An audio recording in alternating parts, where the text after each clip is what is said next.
The stars had always watched over the Velanthari Imperium. For 12,000 years, the Empire had spread across the galaxy like a great wave. It swallowed worlds. It crushed resistance. It turned free species into slaves and called this process civilization. Grand Admiral Keth Voran stood on the bridge of his flagship, the Eternal Dominion. He was tall for his kind, with gray skin that showed his age and wisdom. His four eyes looked at the holographic display before him. The blue dot in the center of the map was his next target. The humans called it Earth.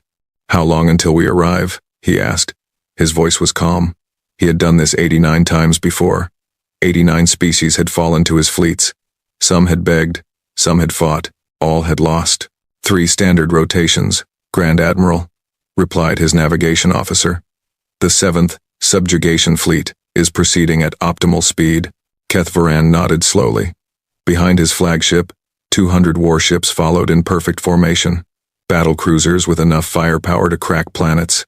Destroyers fast enough to chase down any vessel. Troop carriers filled with soldiers ready to establish order on another conquered world. This was the way of the Imperium. Find primitive species. Demand their surrender. Crush any who refused. The universe had rules, and the Velanthari enforced them. "Show me what we know about these humans," Keth Voran commanded. The holographic display changed. Images appeared before him.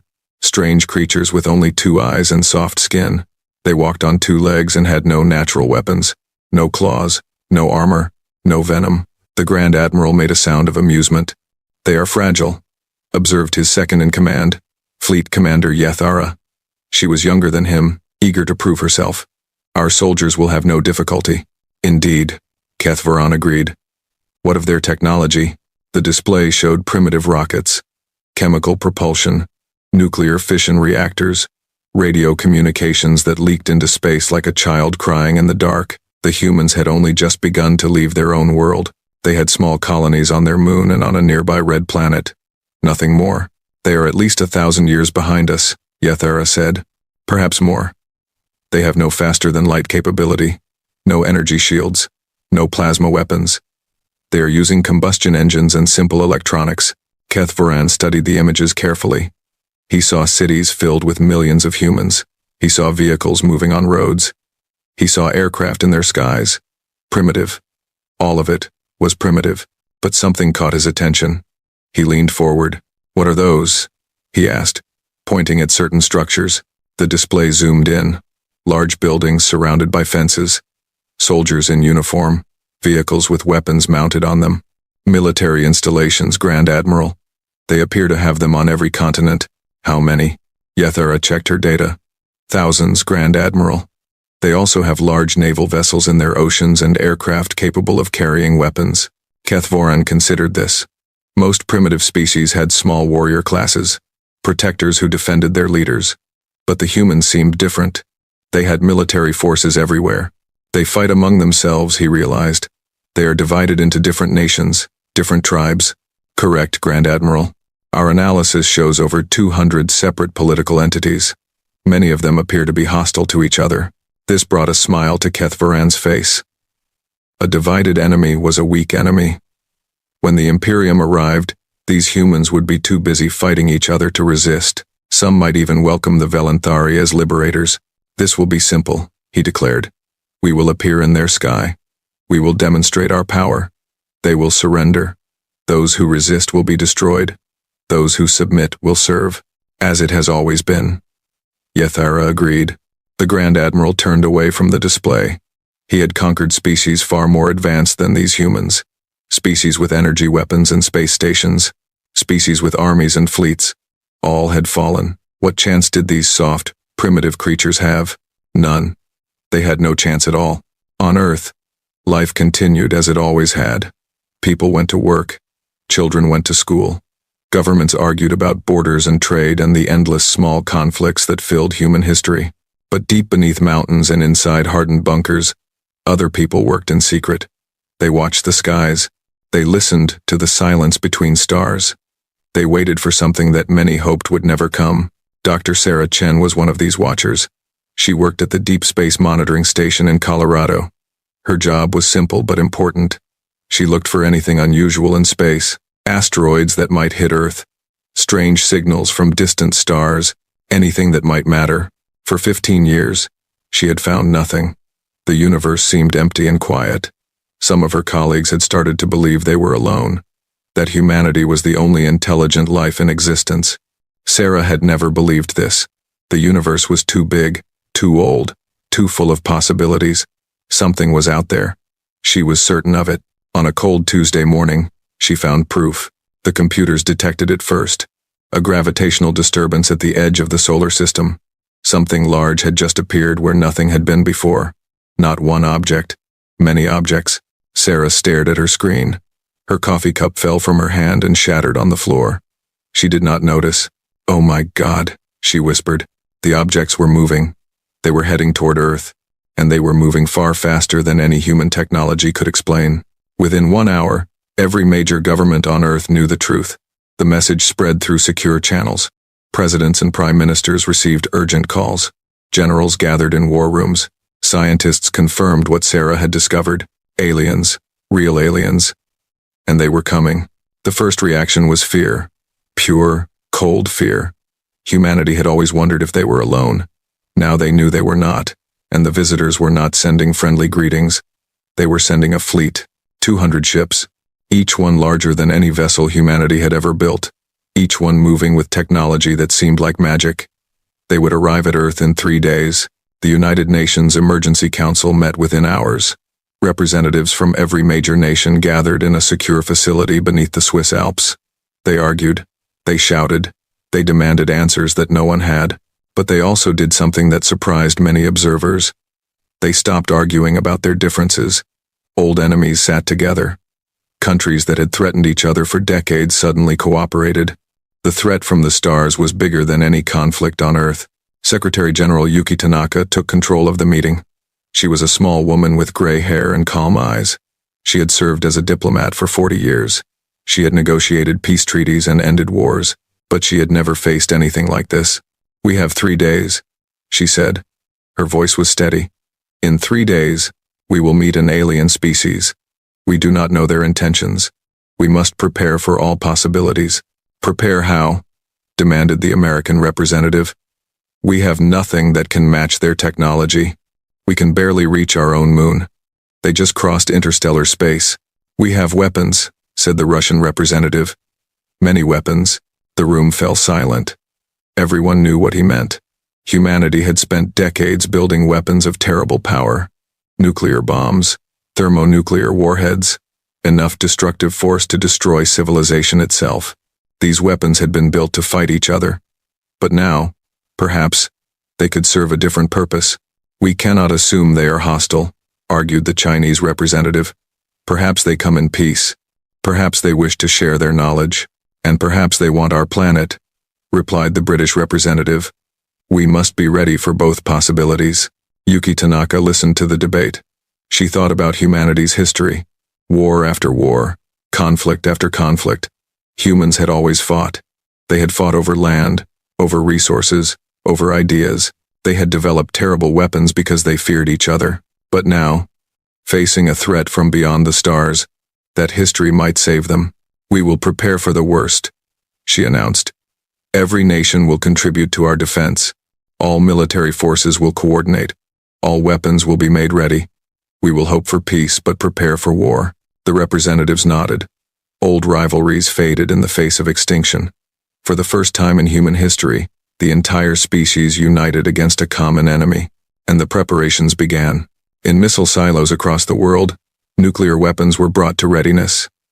Submarines carrying enough warheads to destroy continents received new orders. Fighter jets were loaded with the most advanced weapons humanity possessed. But humanity had other weapons too. Weapons that had been developed in secret. Weapons that the public knew nothing about. In orbit above Earth, satellites that were officially for communication and observation received new programming. They were more than they appeared. Much more. For decades, major powers had hidden military technology in space. Railguns that could accelerate projectiles to incredible speeds. Laser systems designed to destroy enemy satellites. Kinetic impactors that could strike any target on Earth with the force of a nuclear bomb. These weapons had been built for wars that never came. Now they would face a different enemy. General Marcus Stone stood in the Pentagon's war room. He was the commander of America's space forces. He had spent his career preparing for threats that most people thought were fantasy. Asteroid impacts, solar flares, and yes, alien invasion. Status report, he commanded. All orbital assets are online, General. Railgun platforms Alpha through Epsilon are charged and ready. Laser batteries are operational. Kinetic impactor reserves are positioned for optimal strike coverage. Stone nodded. What about our ground-based systems? All ICBM forces are on high alert. The Navy has positioned nuclear submarines in optimal launch positions. Air forces worldwide are ready to scramble. For the first time, all of humanity's weapons would work together. American missiles, Russian submarines, Chinese satellites, European jets. Every nation contributed what it had, but would it be enough? Stone looked at the images of the alien fleet. 200 ships, technology beyond human understanding, faster than light travel. What other capabilities did they have? Shields? Death rays? Weapons humanity could not even imagine? He did not know. No one knew. They were facing the unknown. We hit them with everything, Stone said. If they're hostile, we don't give them a chance to react.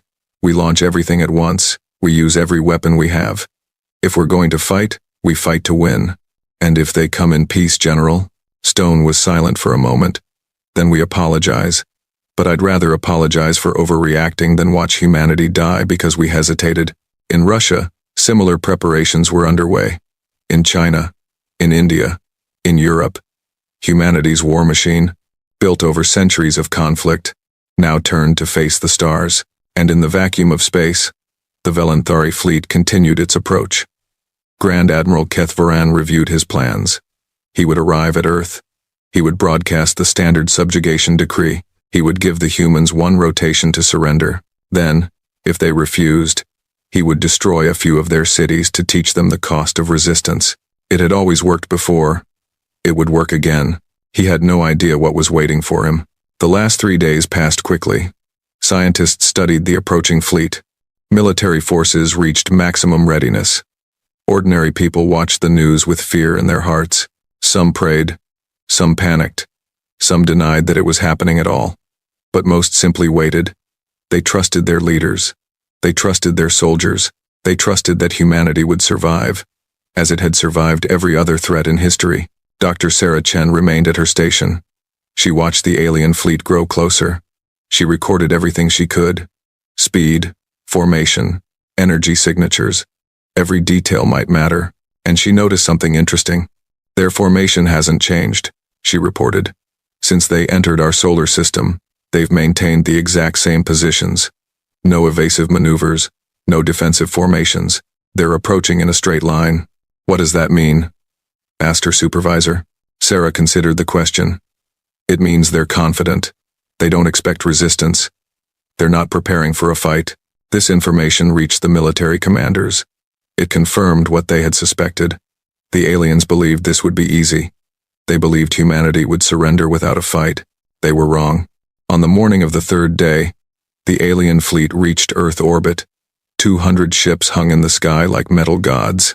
They were massive, beautiful, terrifying. And from the largest ship, a transmission began. Grand Admiral Kethvaran's face appeared on every screen on Earth. His gray skin, his 4 eyes, his calm, confident expression. He spoke, and translation systems converted his words into every human language. People of Earth, I am Grand Admiral Kethvaran of the Velanthari Imperium. Your world now belongs to the Imperium. You will surrender all military forces. You will surrender all political authority. You will serve the Imperium as subjects and workers. This is not a request. This is a command. The message continued.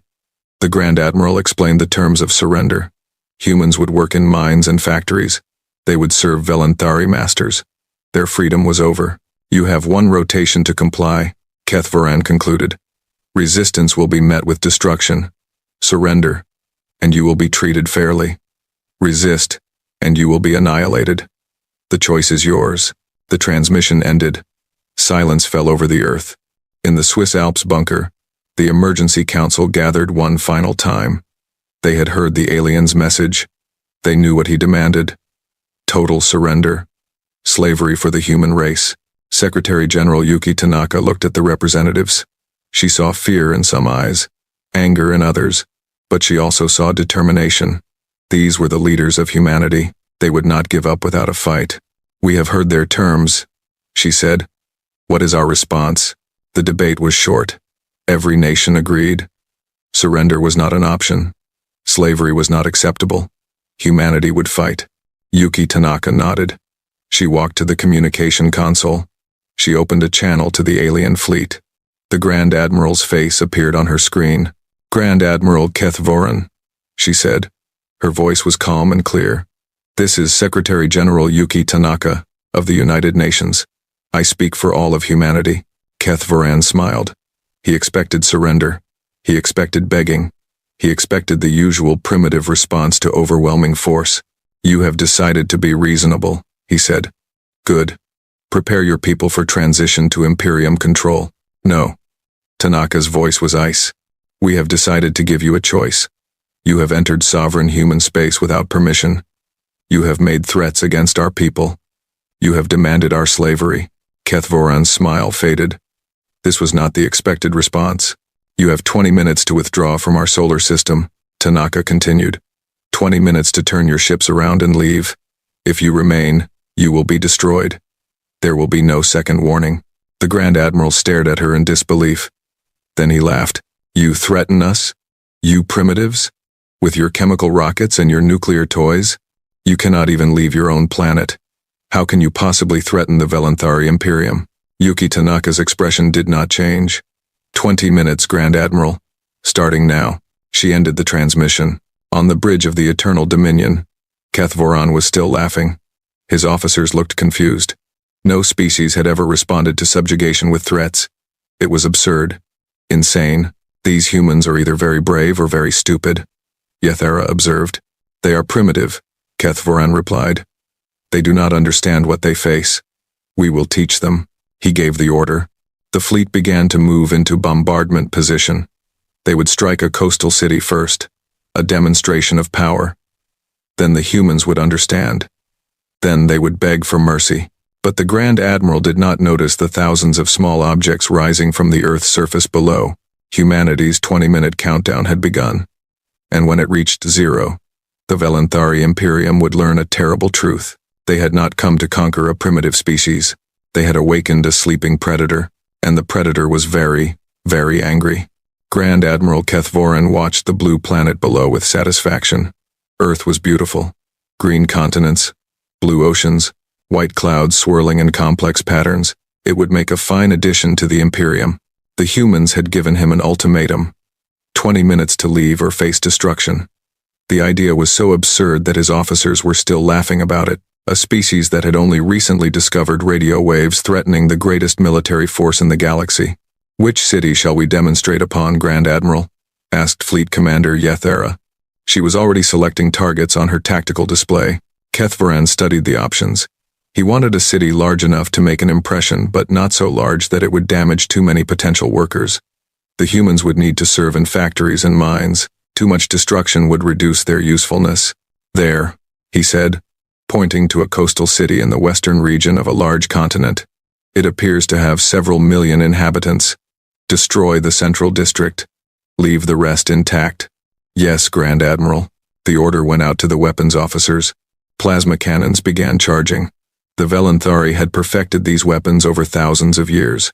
One shot could vaporize a square kilometer of surface. 10 shots would turn the city center into glass. The humans had given him 20 minutes. 15 had already passed. Kethvoran decided not to wait. Why give them false hope? Fire when ready, he commanded. But before the weapons could fire, something unexpected happened. Grand Admiral, shouted a sensor officer. We're detecting energy signatures from the planet's surface, thousands of them. Objects are rising from multiple locations. Kethvoran frowned. What kind of objects? Unknown.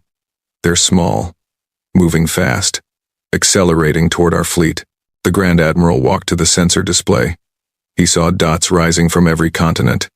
From oceans, from islands, from mountain ranges. Thousands upon thousands of dots, all converging on his fleet. Missiles, Yethera said. Chemical propulsion, primitive weapons. How primitive? Kethvoran asked. Our point defense systems will destroy them easily. They're too slow to pose any threat. But even as she spoke, more objects appeared. These were different.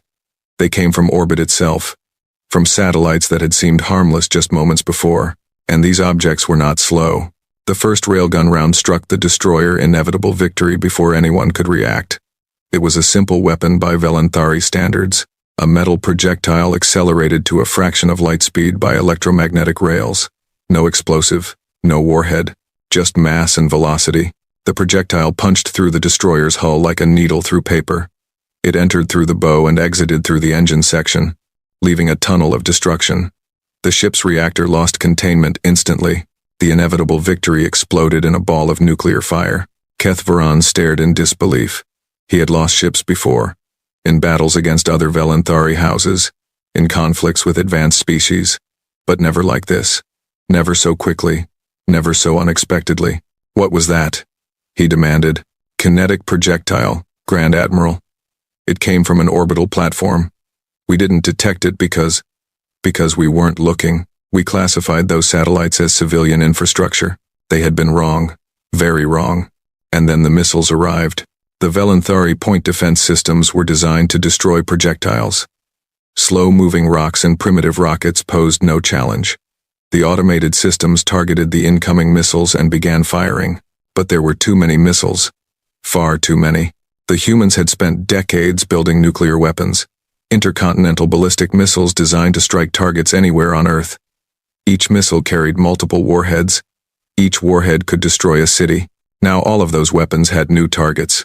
The point defense batteries destroyed hundreds of missiles. Thousands. But more kept coming. They came from underground silos, from submarines hidden in the oceans, from trucks that had been disguised as civilian vehicles, from aircraft that had scrambled the moment the alien fleet arrived. The first nuclear detonation occurred 17 kilometers from the battlecruiser Dominance of Stars. The warhead was small by human standards, only 50 kilotons, but in space, there is no atmosphere to absorb energy. The radiation and electromagnetic pulse struck the ship at the speed of light. Every sensor on the Dominance of Stars went blind. Every computer crashed. Every communication system failed. The ship drifted helplessly, its crew unable to see or hear or respond. And then 17 more nuclear detonations occurred around it. When the radiation cleared, the Dominance of Stars was a twisted wreck of melted metal. On the bridge of the Eternal Dominion, alarms were screaming. Officers shouted reports that made no sense. Ships were dying. The fleet was under attack. But from where? From a primitive species that couldn't even travel faster than light? Casualties. Kethvoran roared. What are our casualties? 17 capital ships destroyed, Grand Admiral. 32 more damaged and non-responsive. We're losing contact with vessels across the formation. 17 capital ships. In less than 5 minutes. This was impossible. This could not be happening. Return fire, he ordered. Destroy their weapons. The surviving ships opened fire. Plasma bolts rained down toward Earth's surface. But the humans had prepared for this too. The coastal city that Kethvoran had targeted never received the bombardment. The plasma bolts struck shields that had not existed 5 minutes earlier. Energy barriers that the humans had kept hidden. Experimental technology that they had never used because they had no enemy worthy of it. Until now, the shields held. Barely. Cracks appeared in the energy matrix. Generators overheated. But the city survived. And while the Velanthari focused on the planet below, more attacks came from above. Laser satellites activated. These were weapons that the humans had built in secret, hiding them among communication and observation platforms. Each laser was powered by nuclear reactors. Each could focus enough energy to cut through steel like butter. The lasers targeted the Velanthari destroyers. These smaller ships had weaker armor. They relied on speed and numbers for protection. But speed meant nothing against light-speed weapons. Numbers meant nothing when each shot was precisely targeted. Destroyers began exploding. 1, 5, 12. The laser operators on Earth could see their targets through telescopes and satellites. They could adjust their aim in real time. They could strike the same spot again and again until armor failed and reactors breached. Grand Admiral Kethvoran watched his fleet die around him. He had commanded the 7th Subjugation Fleet for 200 years. He had never lost a battle. He had never even come close to losing. Now he was losing. Badly. Analysis, he demanded. How is this happening? His tactical officer worked frantically. Their weapons are more advanced than we expected, Grand Admiral. The kinetic projectiles are magnetically accelerated. The nuclear weapons are using enhanced radiation designs. And they have orbital assets we never detected. How did we miss this? We only scanned for threats that matched our own technology. We looked for energy shields and plasma weapons and faster-than-light engines. We didn't look for primitive weapons scaled up to military applications. It was a fatal error. The Velanthari had been conquering species for thousands of years. They had developed protocols, standard procedures. They scanned for threats, but only threats they recognized. The humans had built different weapons designed to fight each other. Nuclear bombs, railguns, lasers, kinetic impactors. These were not the weapons of an advanced civilization. They were the weapons of a species that had spent its entire history at war, and they were devastatingly effective. We need to withdraw, Yethera said. Her voice was shaking. Grand Admiral, we need to leave now. Kethvoran hesitated. Retreat was shameful. The Imperium did not retreat from primitives, but the alternative was annihilation. Before he could give the order, another wave of attacks struck. These came from the planet's surface, hypersonic missiles that had been hidden in mountains and deserts and forests. They flew faster than any projectile the Velanthari had ever encountered from a primitive species. Their guidance systems adapted in real time, evading point defense fire with complex maneuvers, and they carried nuclear warheads. The missiles targeted the fleet's carrier vessels. These huge ships held the Velanthari landing forces, thousands of soldiers waiting to occupy Earth, tanks and aircraft and supplies for a planetary conquest. The carriers were not designed for combat. They had armor, but not enough. They had point defense, but not enough. They relied on the battle fleet to protect them. That protection had failed. The first carrier, the vessel of eternal service, took 3 direct hits. The nuclear detonations occurred inside the ship, where missiles had punched through weakened armor. The explosions turned 10,000 soldiers into vapor. The second carrier tried to maneuver. It was too slow, too large. 5 missiles found it. The ship broke apart, spilling debris and bodies into space. The third carrier survived the missiles, but a kinetic projectile from an orbital railgun struck its engine section. The ship lost power and began falling toward Earth. Pulled by gravity, it could no longer resist. Kethvoran watched 3 carriers die in 30 seconds. More than 30,000 soldiers. Gone. Retreat. He finally ordered. All ships, emergency withdrawal. Jump to faster than light as soon as possible. The order went out. Surviving ships began spinning up their FTL drives, but the drives needed time. Time to charge. Time to calculate safe jump coordinates. Time that the humans were not going to give. On Earth, General Marcus Stone watched the battle through satellite feeds. He saw the alien fleet trying to flee. He saw their ships powering up strange engines that glowed with exotic energy. They're running, he said. Don't let them. The order went out. Every remaining weapon in humanity's arsenal focused on the retreating fleet. Missiles launched from every continent. Railguns fired continuously. Lasers burned through alien hulls, and then the cyber warfare units joined the fight. For decades, human nations had developed digital weapons. Viruses, Trojans, worms, logic bombs. These weapons were designed to attack computer systems, to steal data, to disrupt communications, to turn enemy technology against itself. The Velanthari had never encountered anything like it. Their ships used wireless communications. Their computers were networked together for efficiency. This was standard practice in the Imperium. No species had ever tried to attack through these networks. The humans attacked immediately. It started small. Strange signals broadcast from Earth's surface. Unusual data packets that seemed harmless.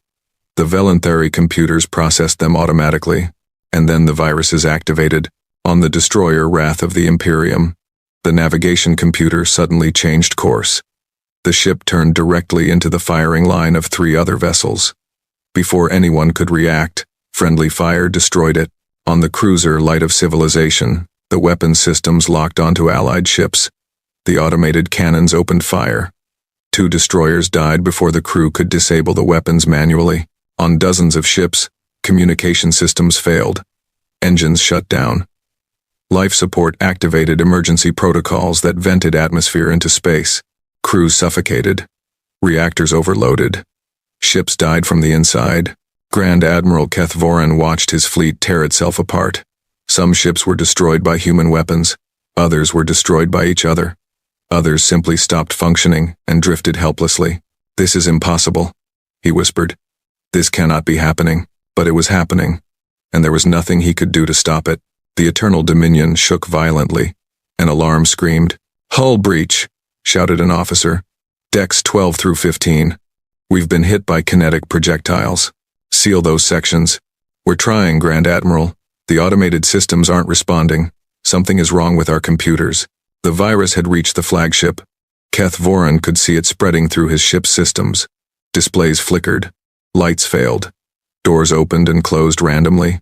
And outside, the human attacks continued without mercy. In the Swiss Alps bunker, Secretary General Yuki Tanaka watched the battle unfold. She felt no satisfaction, no joy. She saw ships dying, living creatures burning in nuclear fire. This was not a victory to celebrate. It was a slaughter, but it was necessary. The aliens had come to enslave humanity. They had threatened extinction. They had given humans a choice between submission and death. Humanity had chosen a third option. Fight back. Fight hard. Fight to win. "Status report," she requested. "The enemy fleet is in full retreat," reported General Stone via video link. "We've destroyed approximately 60% of their ships. The survivors are attempting to jump to faster than light, but we're disrupting their systems with cyber attacks. Can they escape? Some will. We can't stop them all. But we've captured their communications. We know where they came from. We know who sent them." Tanaka nodded slowly. "And the enemy commander? His flagship is damaged but still functional. It's the largest surviving vessel. Do you want us to destroy it?" Tanaka thought carefully. Destroying the flagship would be satisfying. It would eliminate the commander who had threatened humanity. But living enemies could talk.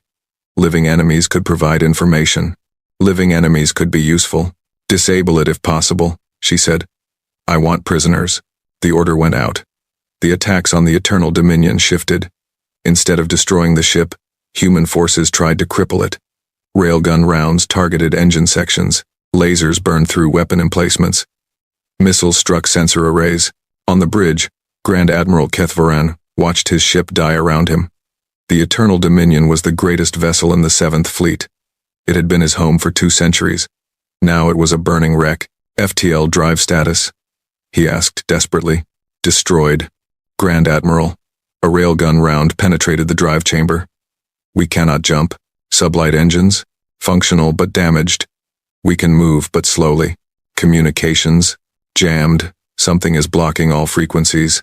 Keth Voran slumped in his command chair. He was trapped. His fleet was destroyed. His ship was crippled. And the humans were coming. The first human shuttle approached the Eternal Dominion 20 minutes later.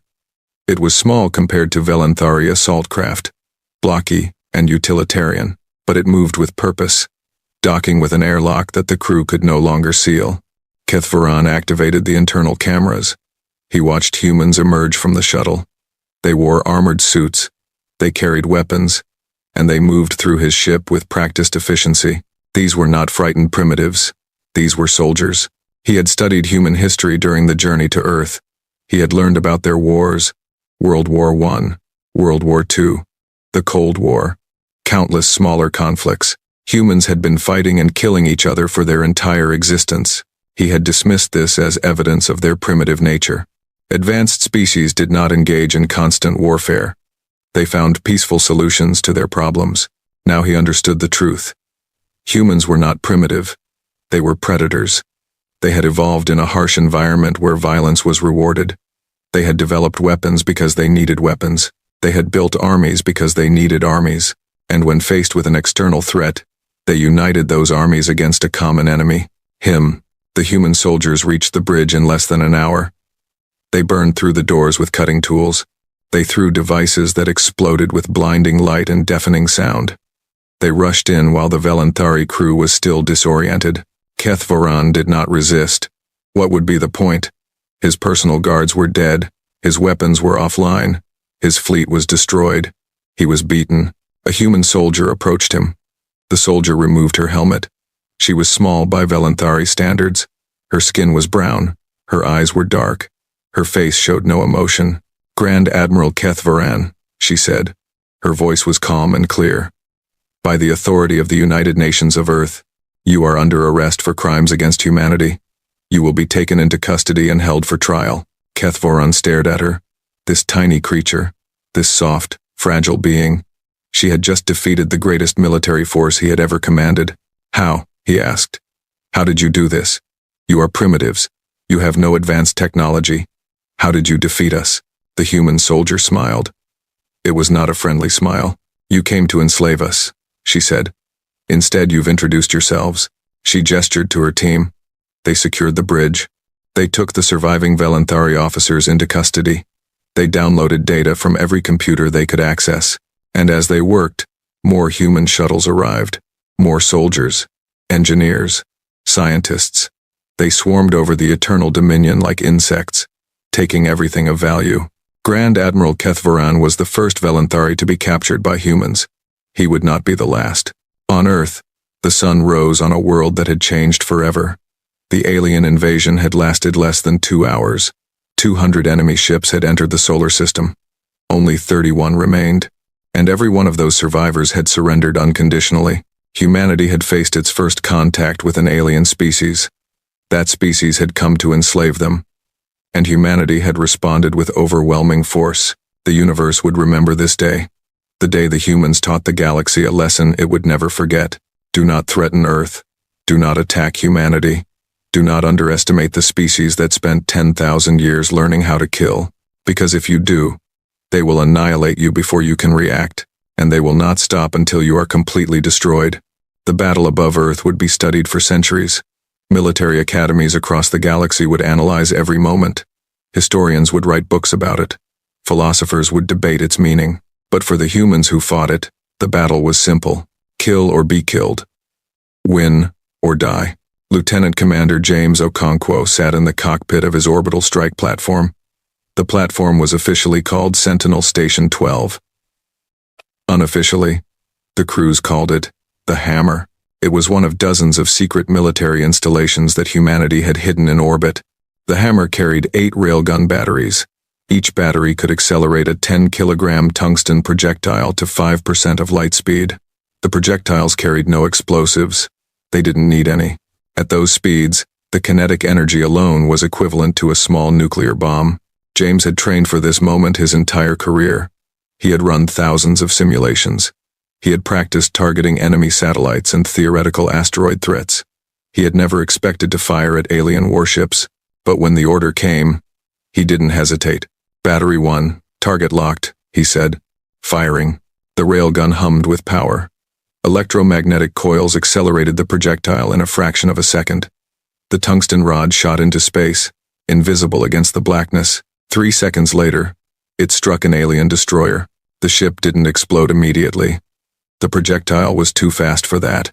It punched straight through, entering the front and exiting the back. For a moment, the destroyer seemed intact.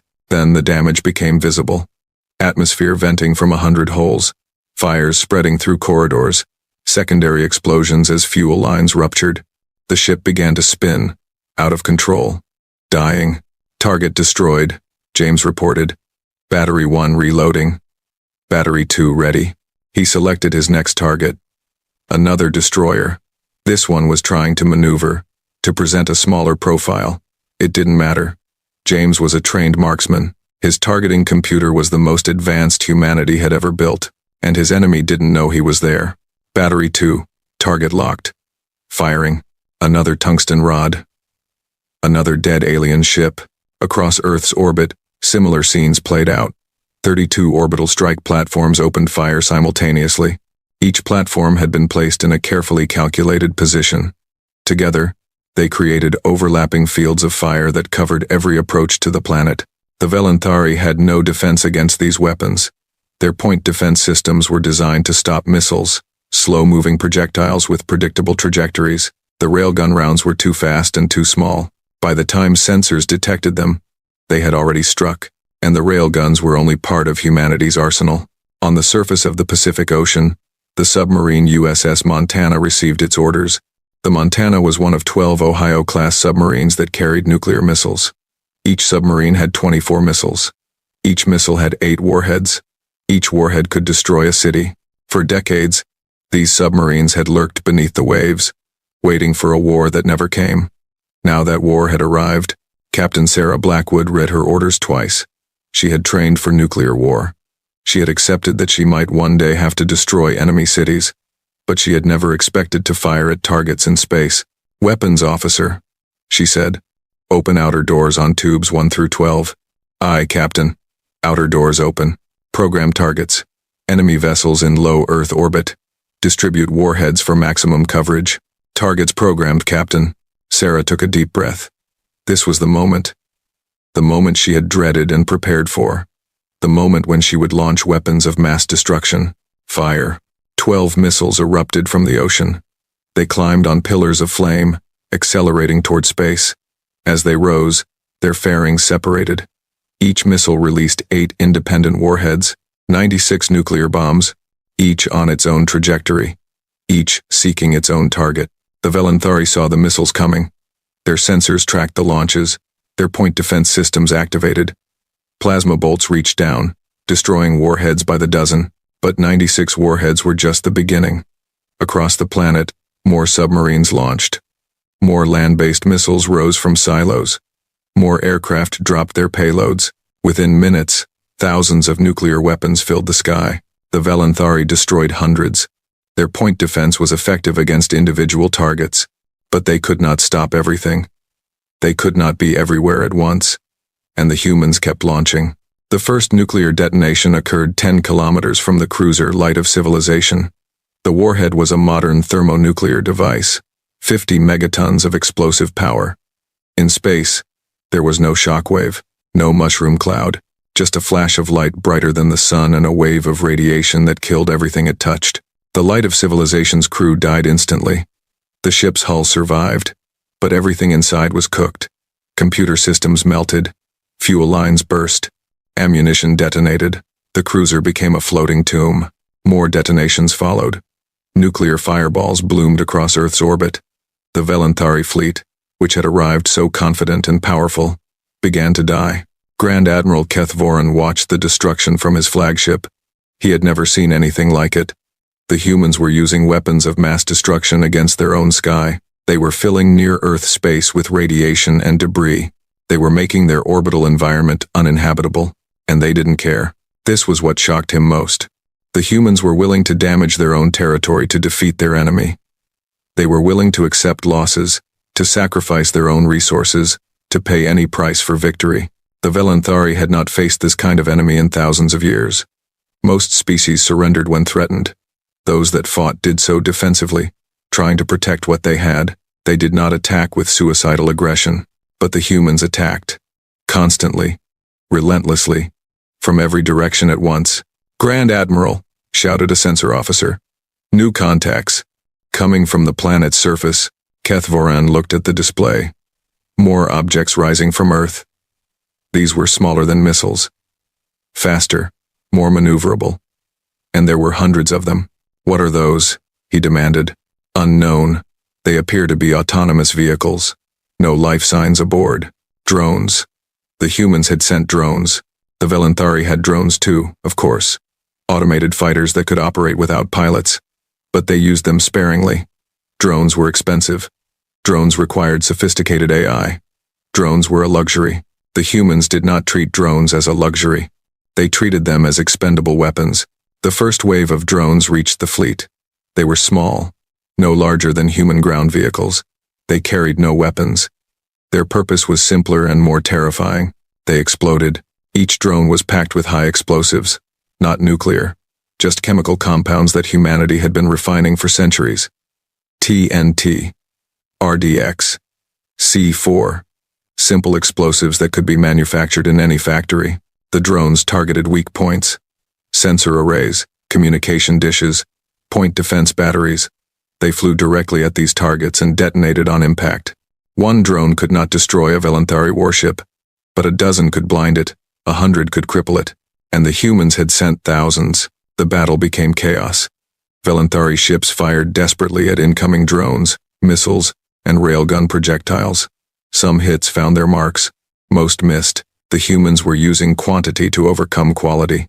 They couldn't match Velanthari technology, so they overwhelmed it with numbers. Commander Yethara grabbed Kethvoran's arm. "We must retreat, now, before we lose everything." Kethvoran wanted to argue. Retreat was shameful. The Imperium did not retreat. But he was not fighting the Imperium's usual enemies. He was fighting something new. Something that did not play by civilized rules. "All ships," he ordered. "Prepare for emergency jump. Calculate coordinates for the nearest Imperium staging point." The surviving ships began the jump calculations. FTL travel was not instant. The drives needed time to charge. The computers needed time to plot safe routes. In normal circumstances, this process took 15 minutes. The humans did not give them 15 minutes. On Earth, Dr. Sarah Chen had been watching the battle with growing amazement. She had detected the alien fleet. She had sounded the alarm. And now she was watching humanity win. But she noticed something on her screens. Energy readings from the alien ships were changing. They were building power in ways she didn't recognize. "They're trying to run," she reported.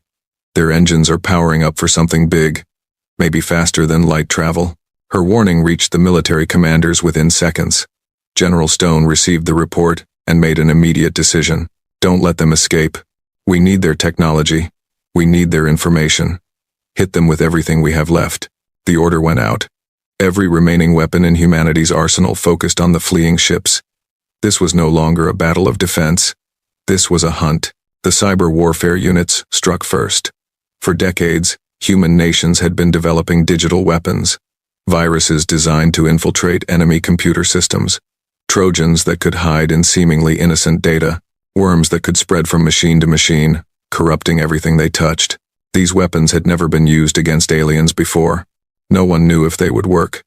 The Velanthari used different operating systems, different coding languages, different hardware architectures. But computers are computers. Logic is logic. And human hackers were the best in their solar system. The attack began with a simple transmission. A burst of data that seemed like random noise. The Velanthari communication systems processed it automatically, the same way they processed all incoming signals. Hidden in that noise was code. Alien code. Reverse-engineered from intercepted Velanthari signals over the past 3 days. Human programmers had studied the alien communications. They had identified patterns. They had created viruses that could exploit weaknesses in the Velanthari systems. The viruses spread. On the destroyer Wrath of the Imperium, the navigation computer suddenly reset. When it came back online, it had new instructions. Instructions that no Velanthari had given it. The ship turned hard to starboard. It accelerated directly into the path of 3 other vessels. "Navigation malfunction," screamed the pilot. "I can't control the ship." The captain tried to override. His commands were ignored. The ship continued on its collision course. The other vessels tried to evade, but they were also experiencing malfunctions.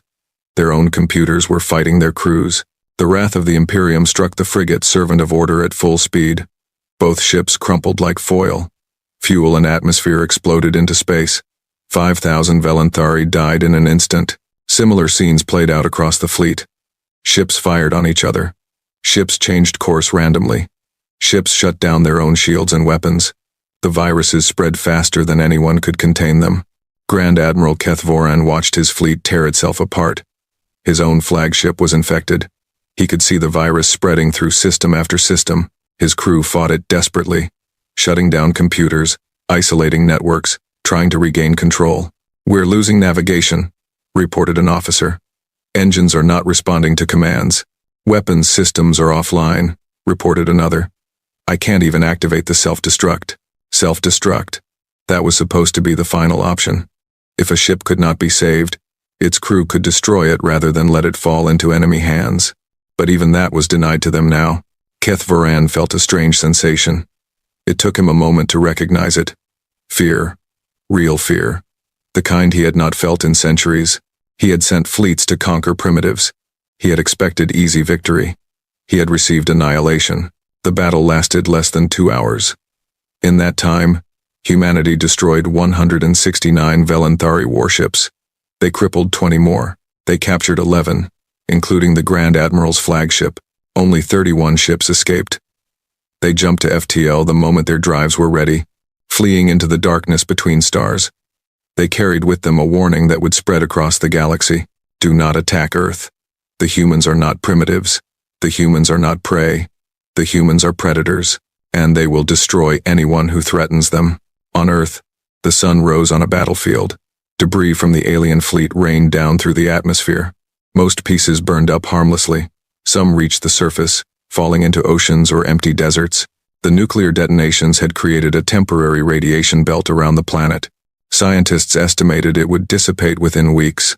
Cleanup crews were already planning to retrieve the larger pieces of wreckage, but these problems were minor compared to what humanity had gained. 11 alien warships, intact or nearly intact, filled with technology that humanity could study and reverse engineer.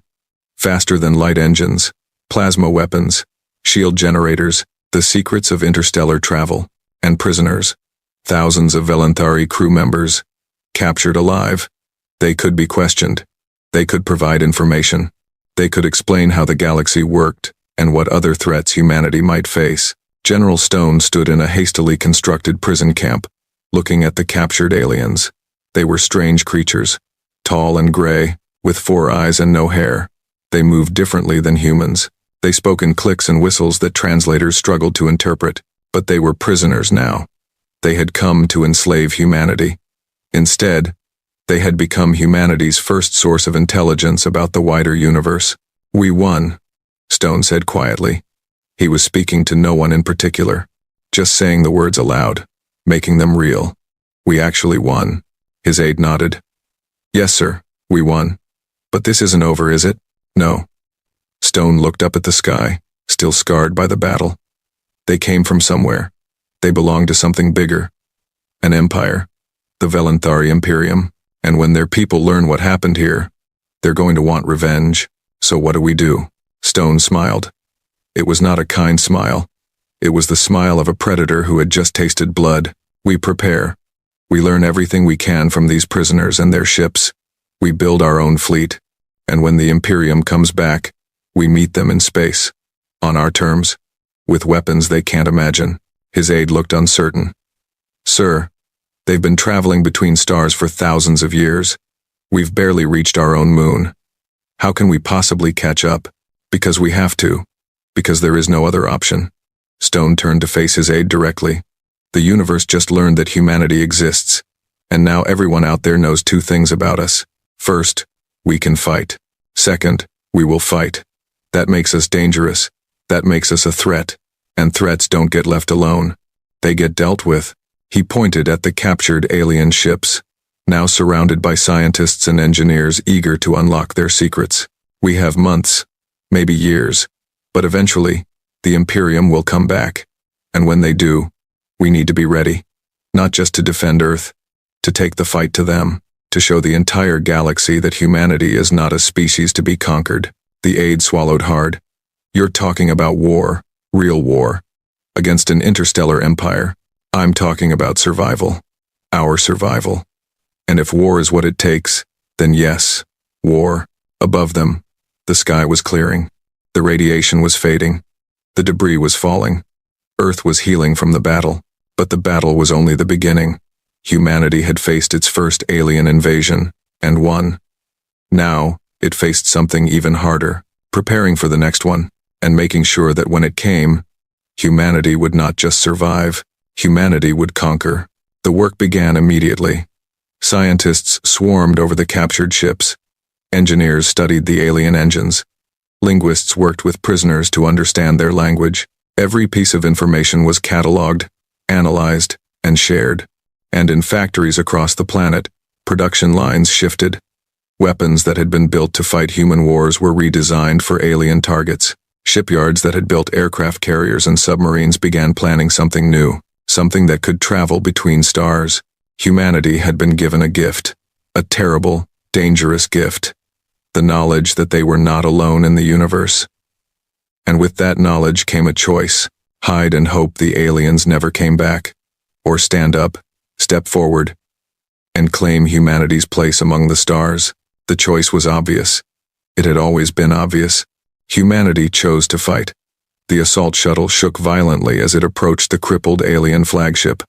Inside, 24 soldiers checked their weapons and equipment for the 10th time. They were the best humanity had. Special forces from a dozen nations, men and women who had trained their entire lives for impossible missions. This was the most impossible mission of all. Sergeant Major Elena Vasquez gripped her rifle and tried to slow her breathing. She had served in 3 wars. She had fought in jungles, deserts, and mountains. She had killed enemies with bullets, knives, and her bare hands. But she had never boarded an alien spacecraft before. 30 seconds to dock, announced the pilot. The airlock appears intact. We should have a clean seal. Elena looked at her team. Their faces were hidden behind armored helmets. Their bodies were covered in experimental exoskeletal suits that multiplied their strength and protected them from hostile environments. They looked like robots, not humans. Good. They needed every advantage they could get. Remember your training, she said over the squad channel. These aliens are bigger than us, faster than us, but they've never fought a real war. They don't know what humans can do. Show them. Hooah, came the response from 23 voices. The shuttle connected with the alien ship's airlock. There was a clang of metal on metal, a hiss of pressure equalizing. Then the inner door opened, and the squad moved into the Eternal Dominion. The corridor was dark. Emergency lighting cast a red glow over everything. The ship's main power was offline, killed by human cyber attacks. The aliens were operating on backup systems only. Elena moved forward, her rifle raised. The exoskeleton whirred softly with each step. Her helmet display showed thermal imaging, life forms highlighted in orange against the cool blue of the ship's walls. Contact ahead, she reported. 4 hostiles. 30 meters. The Velanthari soldiers appeared around a corner. They were big, as expected, nearly 3 meters tall. They wore armor and carried weapons that glowed with strange energy. They had been waiting for the humans. They had set up a defensive position. They thought they were ready. They were wrong. Elena fired first. Her rifle was loaded with armor-piercing rounds designed to penetrate tank armor. They punched through the alien armor like paper. The first Velanthari fell. The second raised his weapon, but 2 more soldiers had already fired.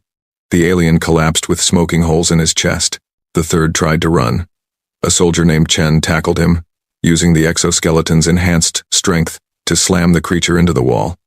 The impact cracked the alien's helmet. The 4th surrendered. He dropped his weapon and raised his hands. Or at least, Elena assumed that's what the gesture meant.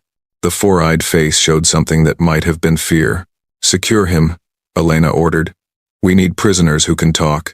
The soldier named Jackson bound the alien with reinforced cable. They didn't have handcuffs that fit alien wrists. They had improvised. The squad moved on. More corridors, more aliens. Some fought, some fled, some surrendered. Elena's team killed when they had to and captured when they could. The humans were not here for revenge. They were here for intelligence. Every prisoner could provide information. Every captured computer could reveal secrets. Every piece of technology could be studied and copied. This was not a battle. This was a harvest. Deep in the ship, Grand Admiral Keth Varan waited in his quarters. He had sealed the door and disabled the controls. His personal guards had died defending the corridor outside. He could hear the sounds of fighting getting closer. He held a plasma pistol in his hand.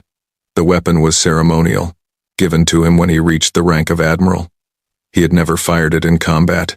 He had never needed to. Now he considered using it on himself. The Imperium had rules about capture. Admirals were not supposed to surrender. They were supposed to die with honor, protecting the secrets of the fleet.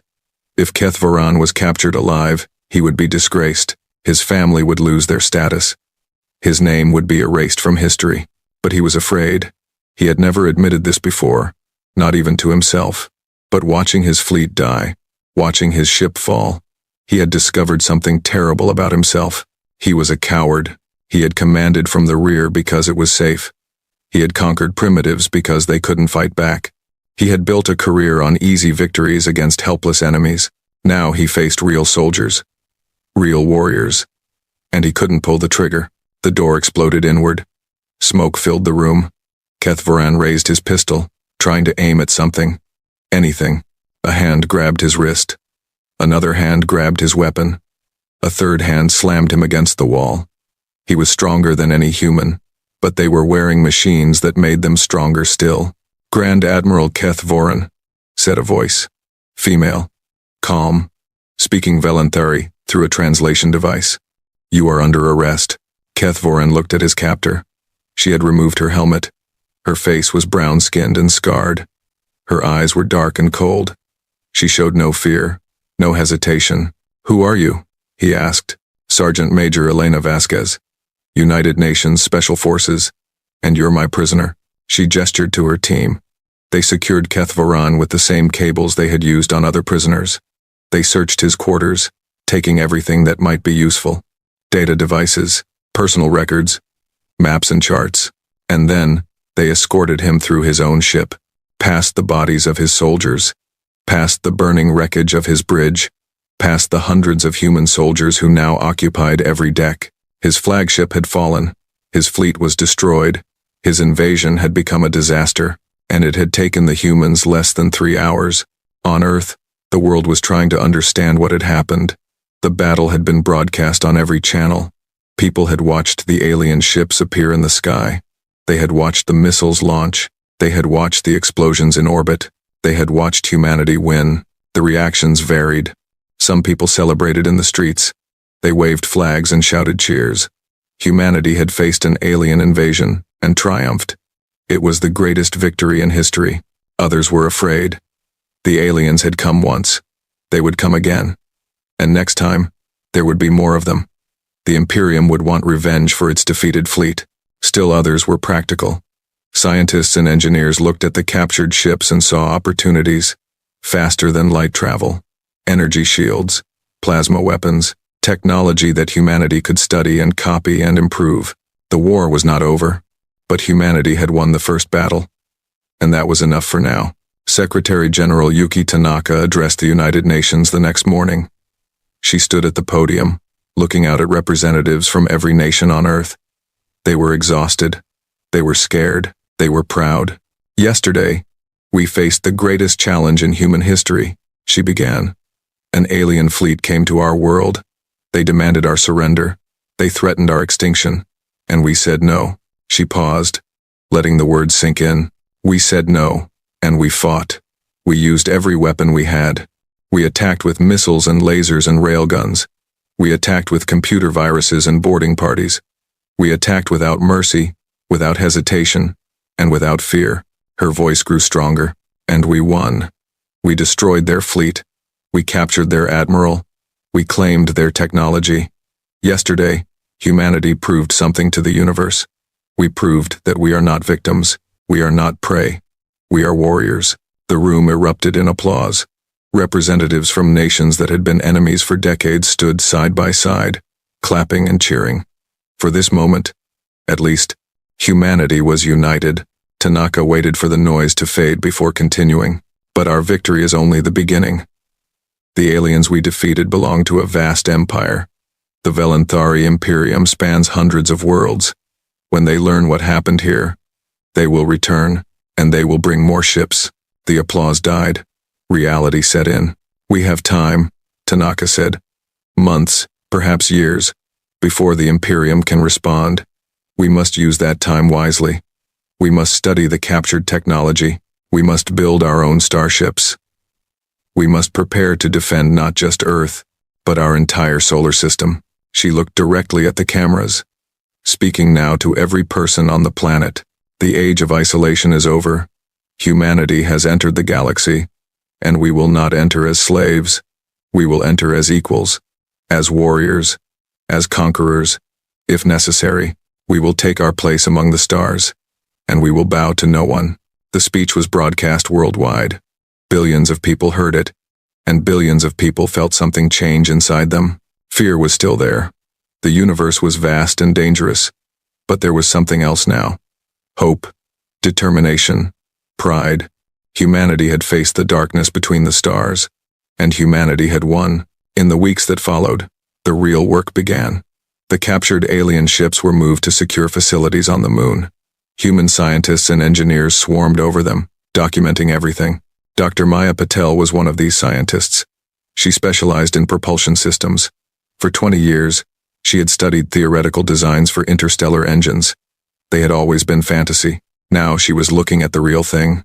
The drive system is incredible, she reported to her team. It creates a bubble of warped space around the ship. Inside the bubble, the ship can move faster than light without actually accelerating. It's like the universe is moving around the ship instead of the ship moving through the universe. Can we copy it? Asked her assistant. Maya studied the engine carefully. It was advanced, far beyond human technology, but the principles were understandable. The materials were exotic but not impossible to synthesize. The energy requirements were massive but not infinite. Yes, she said finally. We can copy it. It won't be easy. It won't be fast. But we can do it. Similar discoveries were happening across every field. Engineers studied the alien shields and learned how to generate protective energy fields. Weapons experts analyzed the plasma cannons and figured out how to build their own. Computer scientists dissected the alien software and discovered vulnerabilities that human viruses could exploit. The prisoners provided even more valuable information. Grand Admiral Kethvoran was resistant at first. He refused to answer questions. He demanded to be treated according to Imperium protocols. The humans ignored his demands. They were not cruel. They provided food and water and medical care. But they also made clear that cooperation was expected. You have two choices, explained the interrogator. A former intelligence officer named David Park. You can help us understand your civilization, and we will treat you well. Or you can refuse, and we will learn everything anyway from your computers and your crew. The only difference is how comfortable your stay will be. Kethvoran considered his options. He was a practical creature. Despite his arrogance, he could see that resistance was pointless. The humans had already captured his ship. They were already studying his technology. What more could his silence accomplish?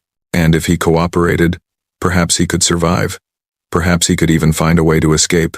What do you want to know? He asked. David smiled. Everything. Start with the Imperium. How many worlds? How many ships? Who leads it? Kethvoran talked. He talked for days.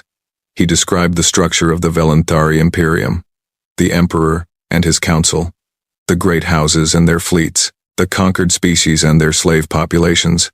He told them about the military.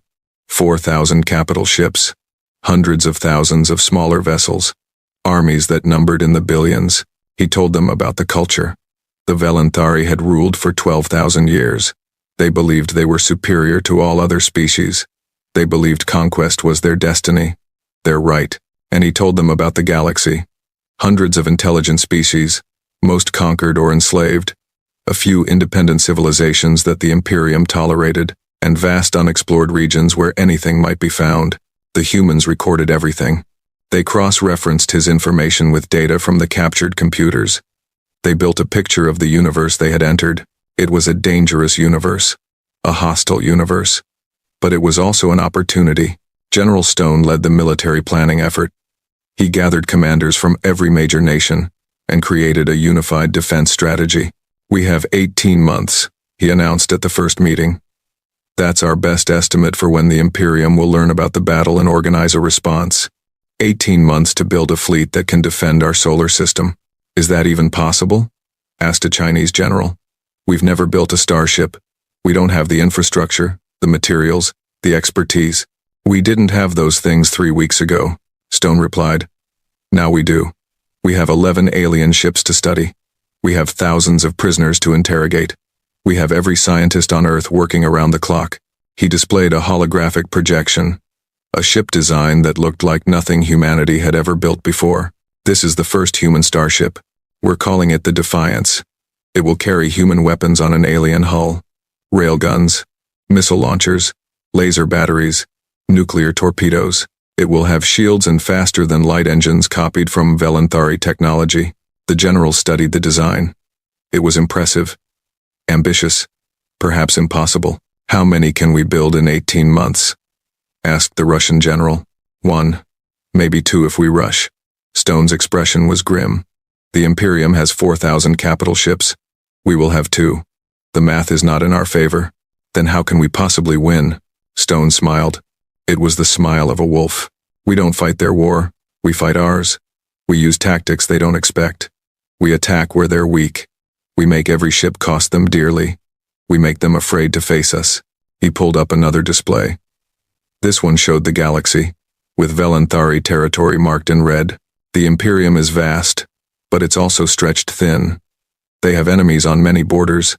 They have rebellions to suppress. They have resources spread across hundreds of worlds. If we can hurt them badly enough, they'll have to make a choice. Keep fighting us, or deal with their other problems.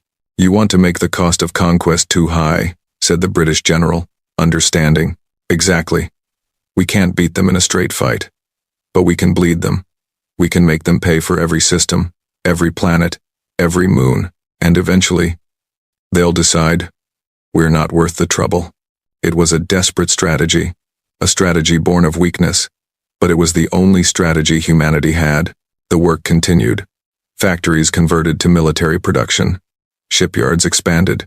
Training programs began for the first generation of human starship crews. And 6 months after the battle, the UNS Defiance rose from Earth's orbital shipyard. It was ungainly and incomplete. Its paint was still drying.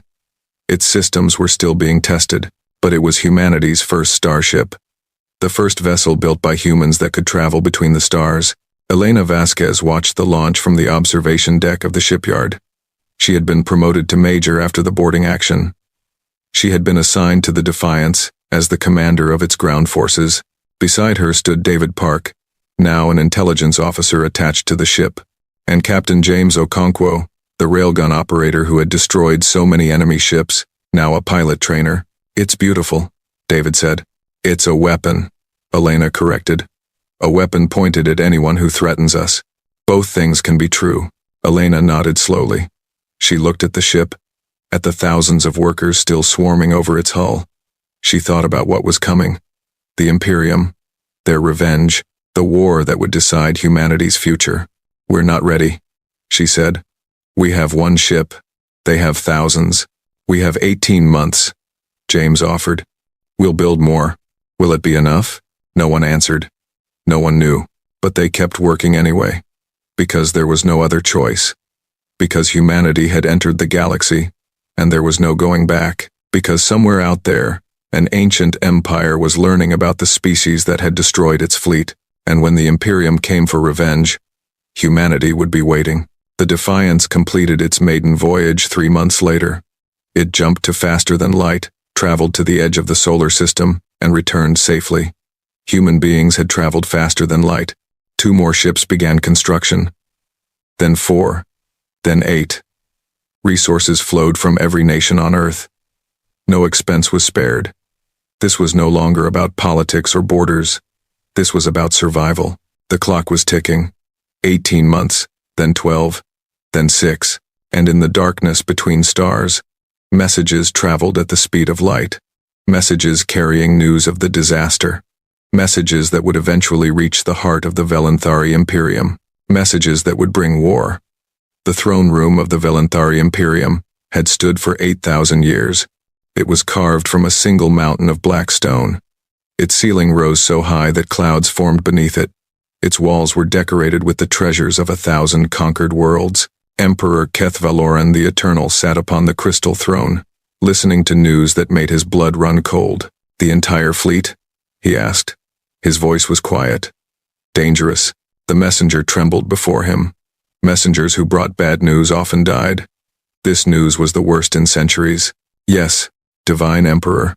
The 7th subjugation fleet was destroyed. 169 ships lost. 20 more captured. Only 31 escaped. The Emperor was silent for a long moment. Around him, the court waited. Ministers and generals and nobles. All watching, all afraid. And Grand Admiral Kethvaran? Captured, Divine Emperor. He is a prisoner of the humans. A murmur ran through the court. Kethvaran captured. An admiral of the Imperium taken alive. It was unprecedented. It was shameful. It was terrifying.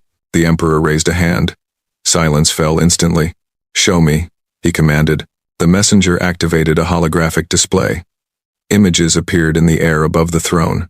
Ships exploding, nuclear fire blossoming in space, the broken hulk of the Eternal Dominion drifting helplessly, and then the humans, small creatures in armored suits, storming through Velanthari corridors, fighting with a ferocity that the court had never seen. Winning, the footage ended with Grand Admiral Kethvoran in chains, being led away by his captors. The once proud admiral looked broken, defeated. Emperor Kethvaloran studied the images carefully. He had ruled for 3 centuries. He had survived assassination attempts and rebellions and border wars. He had never seen anything like this. How? He asked. How did primitives defeat a full subjugation fleet? A general stepped forward. Lord Yethkoran, commander of the Imperial Guard, the Emperor's most trusted military advisor. Divine Emperor, the humans are not as primitive as our initial assessments indicated. They possess weapons of significant destructive power, nuclear devices, kinetic accelerators, autonomous combat systems. They also demonstrated capabilities in electronic warfare that we have never encountered before. Electronic warfare? Yes, Divine Emperor. They infected our computer systems with malicious code. They turned our ships against each other. They disabled our defenses from the inside. The Emperor considered this. The Velanthari had always relied on their superior technology. Their ships were faster, their weapons more powerful, their computers more advanced, but the humans had found a different way to fight. What do we know about their capabilities now? Limited information, Divine Emperor. Our surviving ships observed the battle from a distance before fleeing. The humans appear to be studying our captured vessels. They may already be attempting to copy our technology. This was the worst possibility. The Velanthari had maintained their dominance for millennia because no other species could match their technology. If the humans learned to build faster than light engines, if they copied the plasma weapons and energy shields, then the balance of power would shift. We must destroy them, declared Lord Vethara, Minister of Conquest. Before they become a threat, send the Grand Fleet, burn their world to glass, leave no survivors. Many in the court nodded. This was the traditional Velanthari response to rebellion. Overwhelming force, total destruction, a lesson to any other species that might think of resisting. But Emperor Kethvaloran was silent. He was studying the holographic images again, watching the human soldiers fight, watching their precision and coordination, watching their complete lack of fear. The Grand Fleet, he said slowly. 400 ships, our largest military force. Yes, Divine Emperor. Enough to destroy any enemy. Enough to destroy 169 ships in less than 2 hours? The court fell silent. The math was disturbing. The humans had defeated the 7th Subjugation Fleet, with only their planetary defenses. What would they do if they had time to prepare? If they built their own fleet? If they carried the war to Velanthari space? The humans are different, the Emperor continued. They are not like the other species we have conquered. They fight with a desperation we have never seen. They accept losses that would break any other civilization. They attack without hesitation, without mercy. He rose from his throne and walked to the holographic display. His court watched in silence. Our ancestors built this imperium through conquest. We defeated species greater than ourselves because we were willing to sacrifice more. We were hungry. We were desperate. We were survivors. He touched the image of a human soldier. These creatures are what we used to be, before we became soft, before we forgot what it means to fight for survival. They are predators, and we have spent too long as kings. Lord Vethara stepped forward. Divine Emperor, surely you are not suggesting we fear these primitives? I am suggesting we respect them. The Emperor's voice was hard. Respect does not mean fear. It means recognition. Recognition that we face a dangerous enemy. Recognition that old tactics will not work. Recognition that this war, if we choose to fight it, will not be easy. He turned to face his court. I have made my decision. We will not send the Grand Fleet. We will not invade their world. Not yet. Gasps echoed through the throne room. The Emperor was refusing to punish the humans. This was unprecedented. Divine Emperor, Lord Yethkoran said carefully. The other species are watching. If we do not respond to this humiliation, they will think us weak. There may be rebellions, uprisings. The order we have maintained for millennia could collapse. I am aware of the risks. The Emperor returned to his throne and sat down heavily. But I am also aware of a greater risk. The risk of underestimating these humans again. We sent 200 ships, and they destroyed them in hours. How many ships must we send to guarantee victory? 400? 1,000? 2,000? He shook his head. Every ship we send to fight humans is a ship we cannot use elsewhere. Every soldier who dies on Earth is a soldier who cannot suppress rebellions or guard our borders. The humans want us to attack. They want us to waste our resources. They want us to bleed ourselves dry against their defenses. Then what do we do, Divine Emperor? The Emperor was silent for a long moment. When he spoke, his voice was barely above a whisper. We send ambassadors. We offer tribute. And we pray they accept. The court erupted. Ambassadors, tribute, to primitives, to the species that had killed their soldiers and captured their admiral. This was madness. This was cowardice. This was the end of everything the Velanthari had built. But the Emperor raised his hand, and silence fell again. I do not offer this tribute out of weakness, he said. I offer it out of wisdom. The humans have proven themselves. They have earned a place at the table of civilized species. We will treat them as equals, at least for now. He looked at Lord Yeth Koran. And while we negotiate, we will prepare. We will study everything we know about human warfare. We will develop countermeasures for their weapons. We will train our soldiers to fight like they fight. And when we are ready, truly ready, we will decide whether to honor our treaty or break it. The court slowly understood. This was not surrender. This was strategy. The Emperor was buying time, just as the humans were buying time. Both sides knew that war was coming. Both sides were preparing. The question was which side would be ready first. On Earth, news of the Velanthari response arrived 3 months later. A diplomatic vessel appeared at the edge of the solar system, broadcasting peace signals. It carried no weapons, no soldiers, just ambassadors and translators and gifts. Secretary General Yuki Tanaka received them in the rebuilt United Nations headquarters in New York. She listened to their offers with a calm expression that revealed nothing. The Imperium recognizes humanity as a sovereign species, the lead ambassador declared. He was tall and thin, his gray skin marked with symbols of his rank. We offer a treaty of peace, trade agreements, cultural exchange, an end to all hostilities. Tanaka nodded slowly. And what does the Imperium want in return? Only friendship, only cooperation. The Imperium wishes to welcome humanity into the community of civilized species, the same community that your fleet tried to enslave 6 months ago? The ambassador shifted uncomfortably. That was a misunderstanding. The commander acted without proper authority. He has been captured by your forces and will face justice. He will face our justice. Tanaka corrected. He invaded our world. He threatened our people. He is our prisoner, and he will answer to our laws. The ambassador hesitated. This was not how conquered species were supposed to talk. But the humans had not been conquered.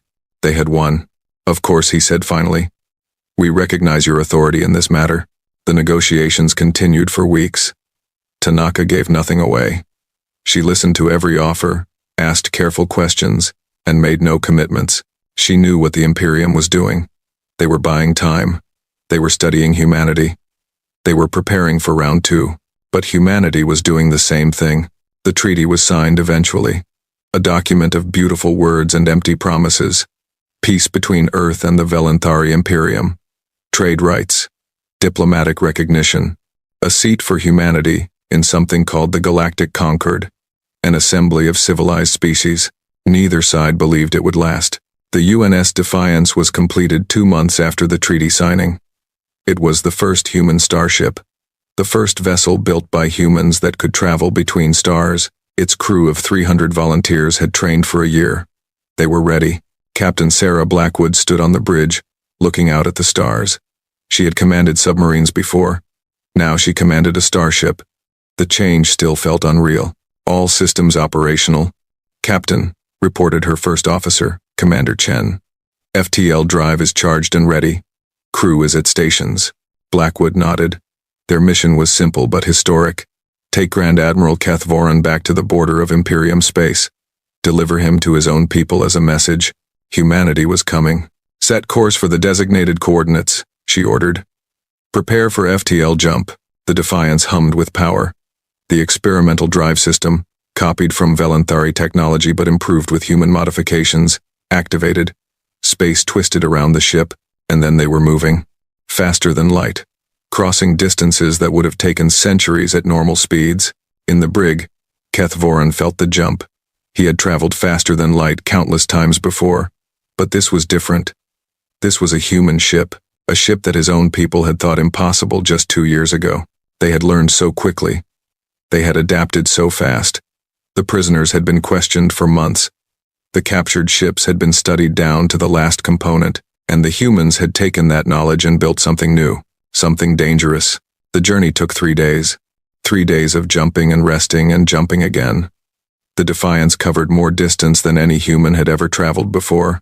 When they arrived at the border, a Velanthari welcoming party was waiting. 3 cruisers and a diplomatic vessel. They had been notified in advance. Captain Blackwood opened a communication channel. "This is Captain Sarah Blackwood, of the UNS Defiance. We are here to return your admiral." The Velanthari commander appeared on screen. He was trying to look dignified, but Blackwood could see the fear in his eyes. A human starship. At the border, armed with weapons that had destroyed a fleet. We are pleased to receive him," the commander said. "We thank humanity for this gesture of goodwill." "It's not goodwill." Blackwood's voice was flat. "It's a message." A shuttle launched from the Defiance, carrying Keth Voran to his own people. The former Grand Admiral was no longer in chains, but he was still broken. His career was over. His reputation was destroyed. He would spend the rest of his life as a reminder of Velanthari failure. As the shuttle docked with the diplomatic vessel, Blackwood broadcast one final transmission. "The humans of Earth have a saying.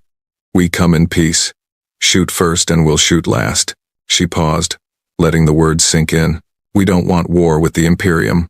We want trade. We want cooperation. We want to explore the galaxy alongside other species. But if anyone threatens our home, our people, or our friends, we will respond with everything we have." The Velanthari commander nodded nervously. "And tell your emperor something else." Blackwood leaned forward.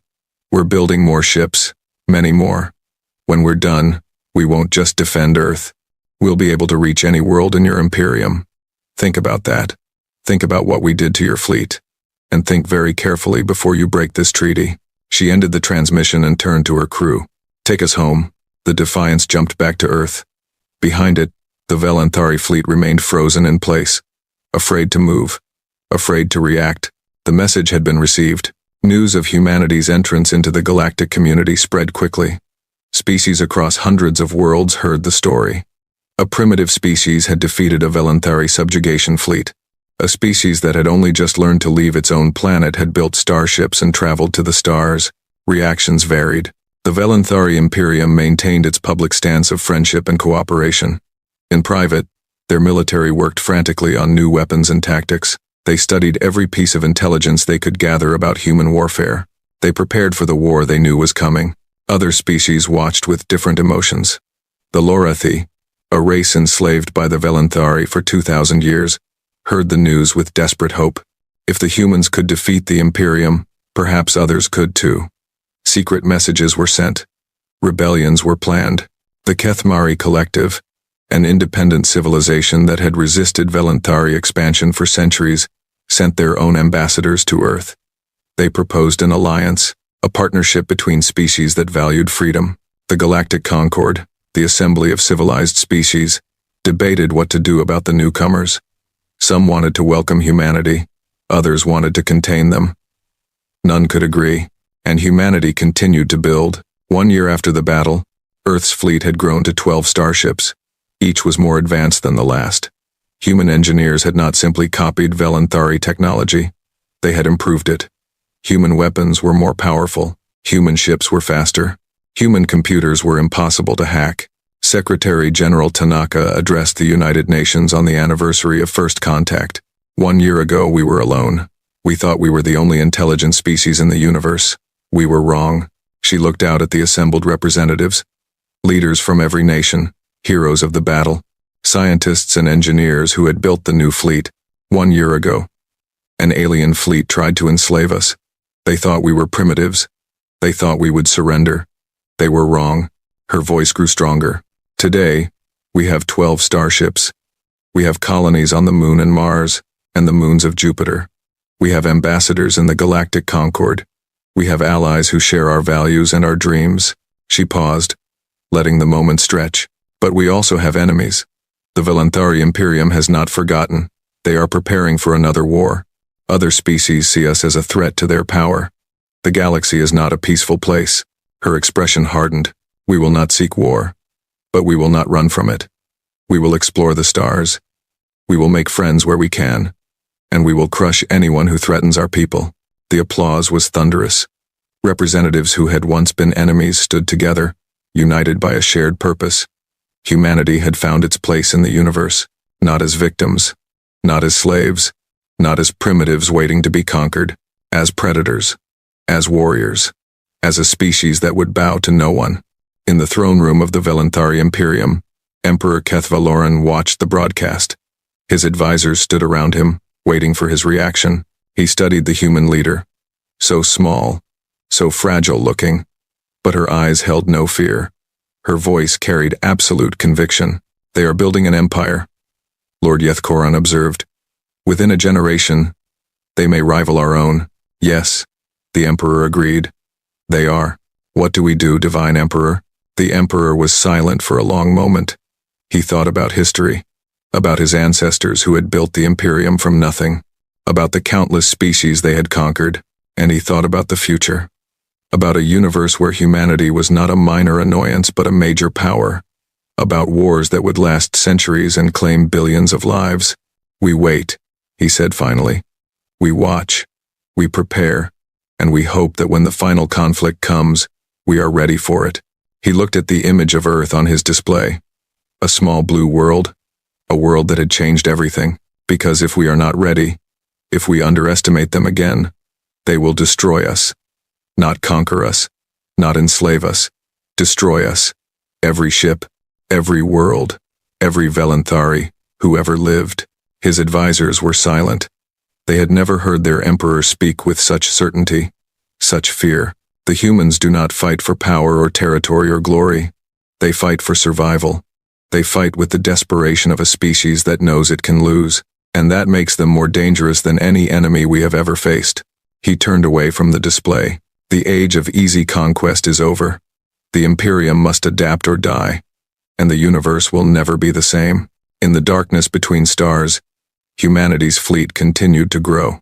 Ships patrolled the borders of the solar system. Colonies expanded on a dozen worlds. Scientists developed new weapons, new defenses, new technologies. The humans had entered the galaxy. They had announced themselves with fire and blood, and they had made a promise to every species watching. We are here. We are strong. And we will never be slaves. The galaxy held its breath. The future was uncertain. War was coming. Someday. But for now, humanity prepared. They trained and built and grew stronger with each passing day. And in the heart of the Velenthari Imperium, an ancient emperor looked at the stars and wondered if his civilization would survive the coming storm. The humans had awakened, and the universe would never forget. The meeting room in Geneva was bigger than any place Captain David Miller had ever seen. Giant windows stretched from floor to ceiling, showing the lake outside where Swiss mountains rose like teeth against the sky. But David wasn't looking at the view. He was staring at the aliens sitting across the long table from him. There were 3 of them.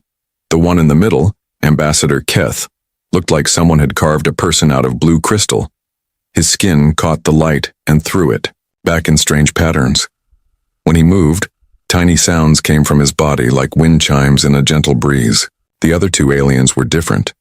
One looked like a giant mantis wearing clothes, and the other seemed to be made of liquid metal that held a human shape. Captain Miller, Keth said, and his voice came through a small device on the table that turned his alien words into English. We have studied your planet for 6 months now. We have looked at your cities, your weapons, your ships.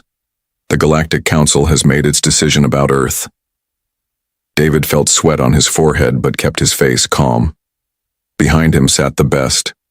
Military minds from every country on Earth. General Roberts from America, Colonel Singh from India, Marshal Volkov from Russia, and 20 others. They had all agreed that David would do the talking. He was good with words, and more importantly, he was good at not showing what he really thought. We're honored by your attention, David said carefully. What has the council decided? The mantis-like alien made a clicking sound that might have been laughter. Your species will be granted membership in the Galactic Council, it said through its own translator. But as a Class 5 civilization, non-combatant status. What does that mean? Asked General Roberts, leaning forward. Keth's crystal fingers tapped the table. It means you can trade with other worlds. You can visit our space stations. You can learn from us and sell us your goods. But you cannot expand beyond this solar system without permission. You cannot build military ships. You cannot claim new worlds as your own. The liquid metal alien spoke for the first time. Its voice sounded like water running over stones. This is for your own protection, humans, and for ours. Your weapons are primitive. Your ships barely work outside your own atmosphere. If you tried to fight the real powers in the galaxy, you would be destroyed in minutes. David nodded slowly. I see. And what if we don't accept these terms? Then you stay here, Keth said simply. Forever. Cut off from the galaxy. No trade, no knowledge, no contact with other worlds. Your choice. The room went quiet. David could hear the clock on the wall ticking. Outside, a bird called to its mate. Inside, the future of humanity hung in the balance. May I ask what you found when you studied our weapons? David said. The mantis alien made that clicking sound again. Chemical explosives. Metal projectiles fired by expanding gas. Simple rockets that can barely reach your own moon. No energy. Shields. No plasma weapons. No quantum drives. Nothing that could threaten even our smallest patrol ships. Your largest military vessel, added the liquid alien, has less firepower than our cargo transports. Your most advanced fighter jet moves slower than our emergency medical ships. Keth leaned forward and the light caught his crystal face in a new way. You are not weak humans, you have other gifts, you are excellent traders. Your music and art interest many species. Your food is surprisingly good. You solve problems in ways that amuse us. But dangerous? No. The Council has no fear of human weapons. David felt something cold settle in his stomach. Not fear. Something else.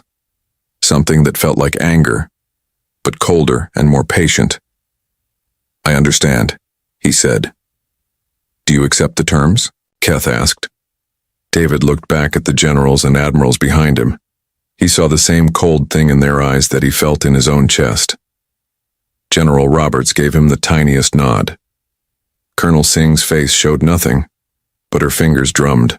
Once on the table, a signal they had agreed on. The other sat still as stone. Yes, David said. We accept. The aliens seemed pleased. The mantis made happy clicking sounds. The liquid alien's form rippled like water in a pond. Keth's crystal body chimed softly. Excellent, Keth said. We will send you the full treaty documents tomorrow. Trade can begin immediately. We have many goods your people will want. Better computers, new medicines, cleaner energy. In return, we want your coffee, your chocolate, and some of your music recordings. That seems fair, David said. As the aliens prepared to leave, Keth paused. One more thing, Captain Miller. The Council appreciates that you were honest about your military capabilities. Some species try to hide their weapons when we first meet. Them. You showed us everything. Your ships, your guns, your bombs.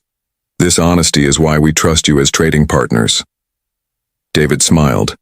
It was a real smile, warm and friendly. Of course, Ambassador Keth, we believe in being open with our new friends. After the aliens left, the room stayed quiet for a long time. Finally, General Roberts spoke. They think they saw everything, he said.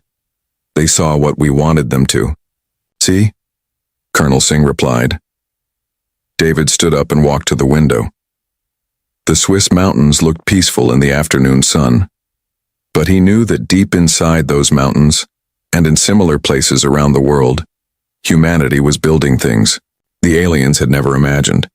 Not because the humans were more advanced, they weren't, but because humans thought about war differently than anyone else in the galaxy. How long before the first trade ships arrive? Asked Marshal Volkov. 3 weeks, David said. That gives us time to set up the welcoming committees and to make sure our other projects stay hidden. The aliens really believe we showed them everything? Asked Admiral Park from Korea. David turned back to the room. His smile was different now, sharper, colder. They saw our best fighter jets and called them slow. They saw our biggest ships and called them weak. They saw our nuclear weapons and called them primitive. They never asked about the things we didn't show them. Like what? Asked General Roberts, though he already knew the answer. Like what happens when you give humans 2 years to prepare, David said. Like what we can build when we know we're being watched. Like how we hide things in plain sight. He walked back to the table and picked up the translator device the aliens had left behind. It was small, elegant, clearly advanced technology. He turned it over in his hands. They think we're honest because we showed them our weapons, he said. But we didn't show them our minds. We didn't show them how we think. We didn't show them that humans don't just build weapons to fight wars. We build everything to fight wars when we have to. The room was silent again. Outside, the sun was setting behind the mountains, painting the sky red and orange. Inside, the leaders of Earth's military sat in the growing darkness and smiled. 2 years, General Roberts said finally. 2 years, David agreed. They want to see our trade goods, our peaceful little cargo ships, our friendly merchant crews. They'll get all of that, but they'll also get something else, something they never thought to look for. What's that? Asked Colonel Singh. David set down the translator and looked at each person in the room. They'll get to see what happens when you underestimate humans, when you think our weapons are all we have to fight with, when you forget that the most dangerous thing about humanity isn't what we build. What is it then? Asked Admiral Park. David's smile was cold as winter now. It's what we do when someone tells us we can't fight. The meeting ended and the leaders went back to their countries. But the message they carried was the same everywhere. The aliens thought they knew what human weapons looked like. Soon, they would learn the difference between human weapons and human warfare. And that was a lesson the galaxy would never forget. 2 years had passed since the aliens first came to Earth. The blue crystal ships of the Galactic Council now appeared regularly in Earth's skies, bringing trade goods and taking away coffee, chocolate, and human music. To anyone watching, it looked like a peaceful arrangement. Humans sent up small cargo ships filled with Earth products. Aliens sent down advanced computers and medical equipment. Everyone seemed happy. Admiral Kate Stone stood on the observation deck of Luna Station, looking out at Earth through the thick glass. The space station orbited the moon, officially serving as humanity's main trading post with alien visitors. Ships came and went every day, human cargo vessels heading out to alien worlds, council inspection teams checking Earth's military capabilities, trade delegations from a dozen different species. What the aliens didn't see were the other ships, the ones that left from the dark side of the moon when no council vessels were watching, the ones that traveled to places not marked on any official star charts, the ones that carried cargo the aliens would never think to look for. "Admiral," called Captain Tom Harris as he walked onto the deck, "the morning reports are in." Kate turned from the window. Tom was one of her best officers, a quiet man who had spent the last 2 years learning to think like the aliens did. Was a useful skill? "What do the council inspectors want to see today?" she asked. "Same as always. Our weapons factories, our shipyards, our military bases. Ambassador Keth wants to verify that we're following the non-combatant agreement." Kate smiled. The aliens had been very clear about what they considered weapons.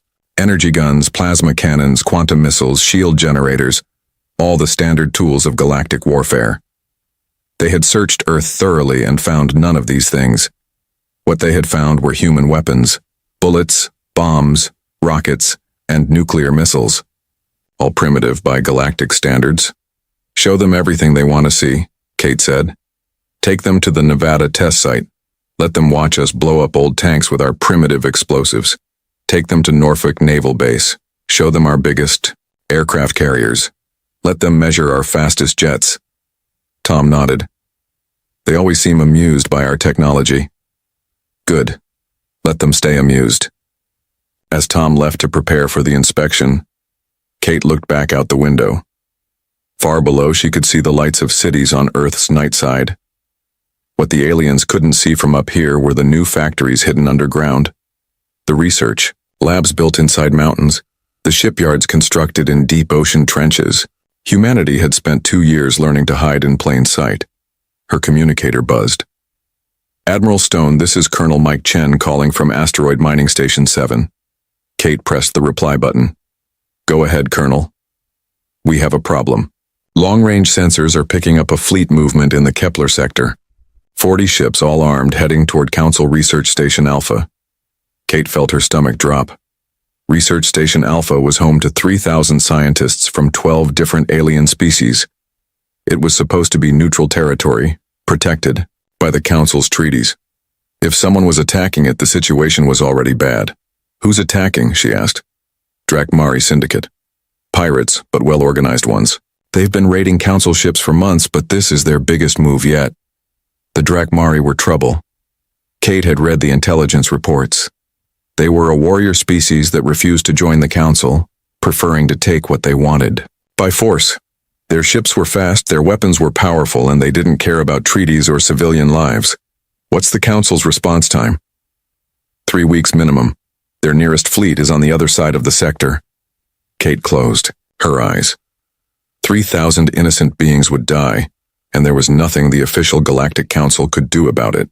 The Drakmari had timed this perfectly. Admiral, Tom's voice came through her communicator. Ambassador Keth is here for the inspection. Kate opened her eyes. Through the station's windows, she could see the elegant blue crystal ship of the Council, delegation docking with Luna Station. In a few minutes, she would be shaking hands with aliens who considered humans harmless. She would be smiling and making polite conversation while 3,000 people died, unless she did something the aliens would never expect. Tom, tell Ambassador Keith I'll be right there. But first, patch me through to Captain David Miller on Earth. A moment later, David's voice came through the communicator. He was now in charge of humanity's peaceful space operations, officially managing trade and diplomatic relations. Kate, what's the situation? We have a crisis in the Kepler sector. Drakmari pirates are about to massacre a Council research station. The official response won't arrive in time. There was silence on the line. Kate could almost hear David thinking. The Council specifically forbade us from military operations, he said finally. Yes, they did, but they said nothing about rescue missions. Another pause. How many ships would we need? Kate smiled grimly. All of them. All of them? Kate, if we deploy the real fleet, the aliens will know we've been lying for 2 years. David, 3,000 innocent people are about to die, and if we let it happen, the Drakmari will know the Council can't protect anyone. More attacks will follow. The whole sector will fall into chaos. She could hear David breathing on the other end of the line. Finally, he spoke. Give me 5 minutes to make some calls. Then we'll see what our harmless species can really do. Kate cut the connection and headed for the docking bay where Ambassador Keth was waiting. She found the crystal alien examining a human cargo ship with his usual polite interest. Admiral Stone, Keth said, his translator device turning his chiming voice into English. Thank you for accommodating today's inspection. The Council appreciates your continued cooperation with our monitoring protocols. Of course, Ambassador. We want to maintain the trust between our species. As they walked through the station, Keth asked his usual questions about human military capabilities. Kate gave her usual answers, showing him defensive installations, patrol craft, and communication arrays. All perfectly legal under the non-combatant treaty. All completely inadequate for real warfare. What Keth didn't see were the hidden communication, channels carrying orders across human space. He didn't notice the coded messages being sent to mining stations and trade outposts. He didn't realize that every cargo ship and research vessel in the human fleet was receiving the same command. Report to Rally Point 7 immediately.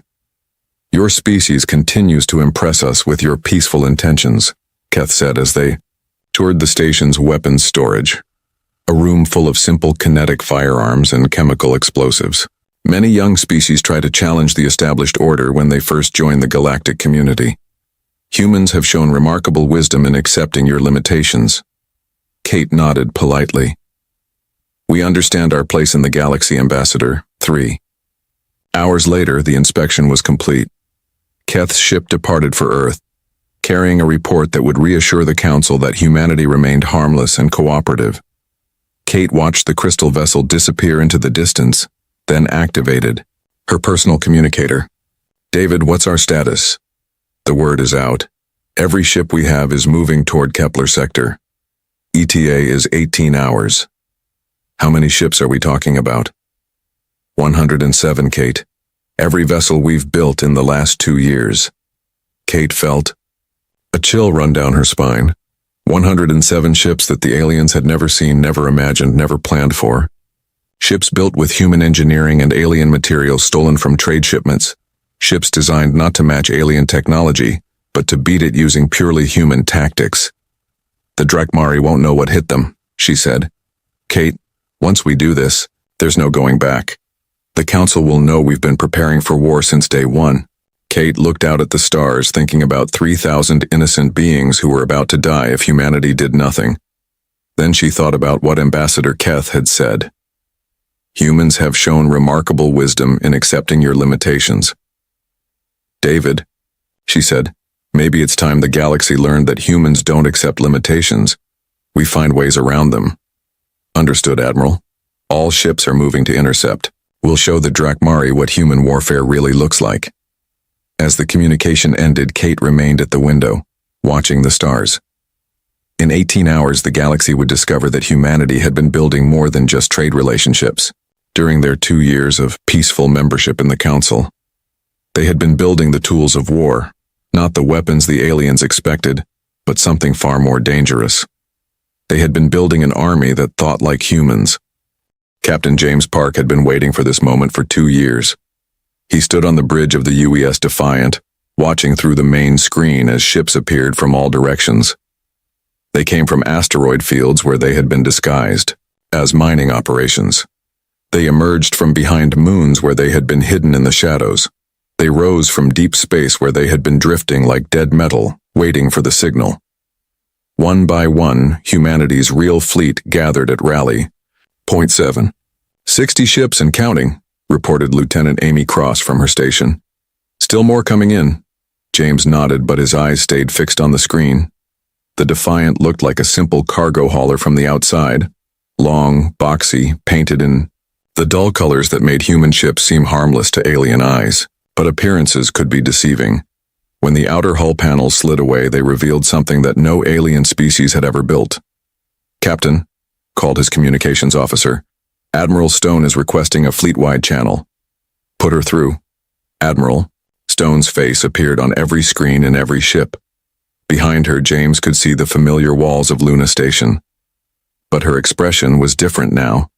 Harder, more focused. The polite diplomat who dealt with alien inspectors was gone. In her place stood a military commander about to lead humanity's first real battle in space.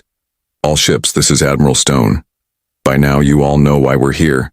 The Drakmari Syndicate is attacking Research Station Alpha in the Kepler sector. 3,000 innocent beings will die unless we act. The Council's response fleet won't arrive for 3 weeks.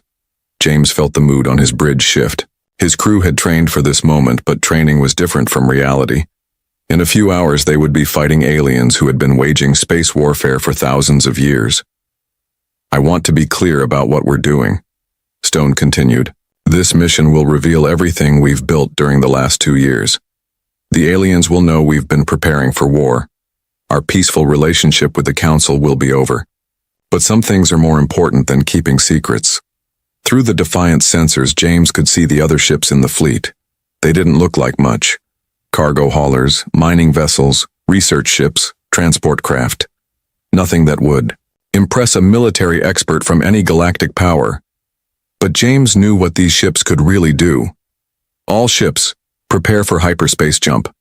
Target coordinates are being transmitted now. We jump in 10 minutes.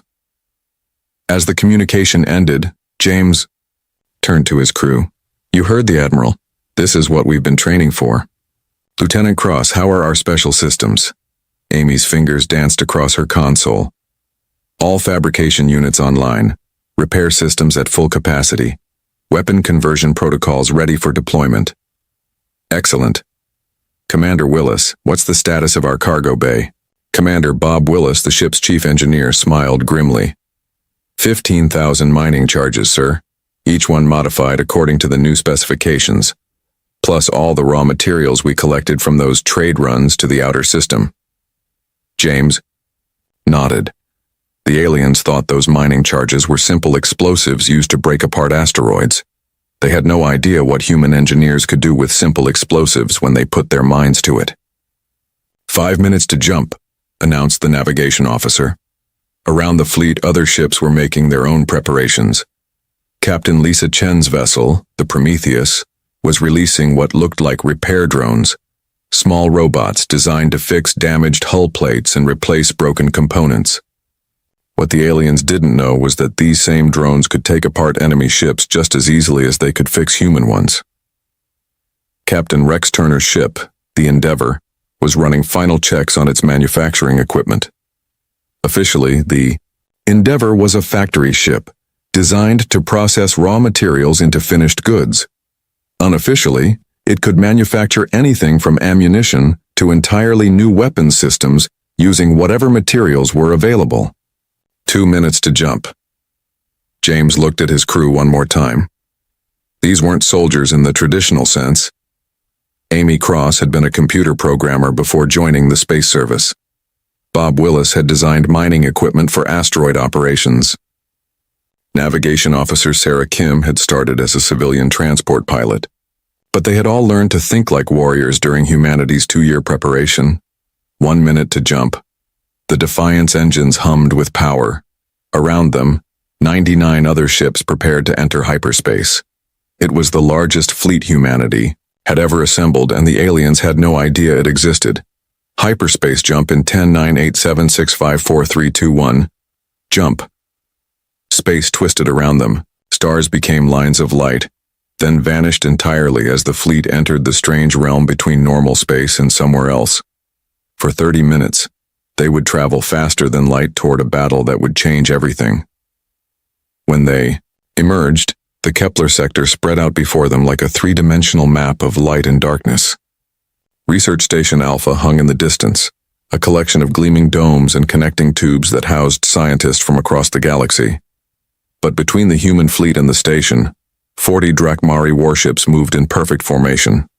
"My God," whispered Amy Cross. "Those ships are huge." She was right. Each Drakmari vessel was 3 times the size of the largest human ship. Their hulls were covered in weapon systems that glowed with deadly energy. Shield generators created shimmering barriers around each ship. They moved through space like predators, confident and unstoppable. "Fleet-wide communication," James ordered. "All ships, this is Captain Park. You're seeing what we're up against.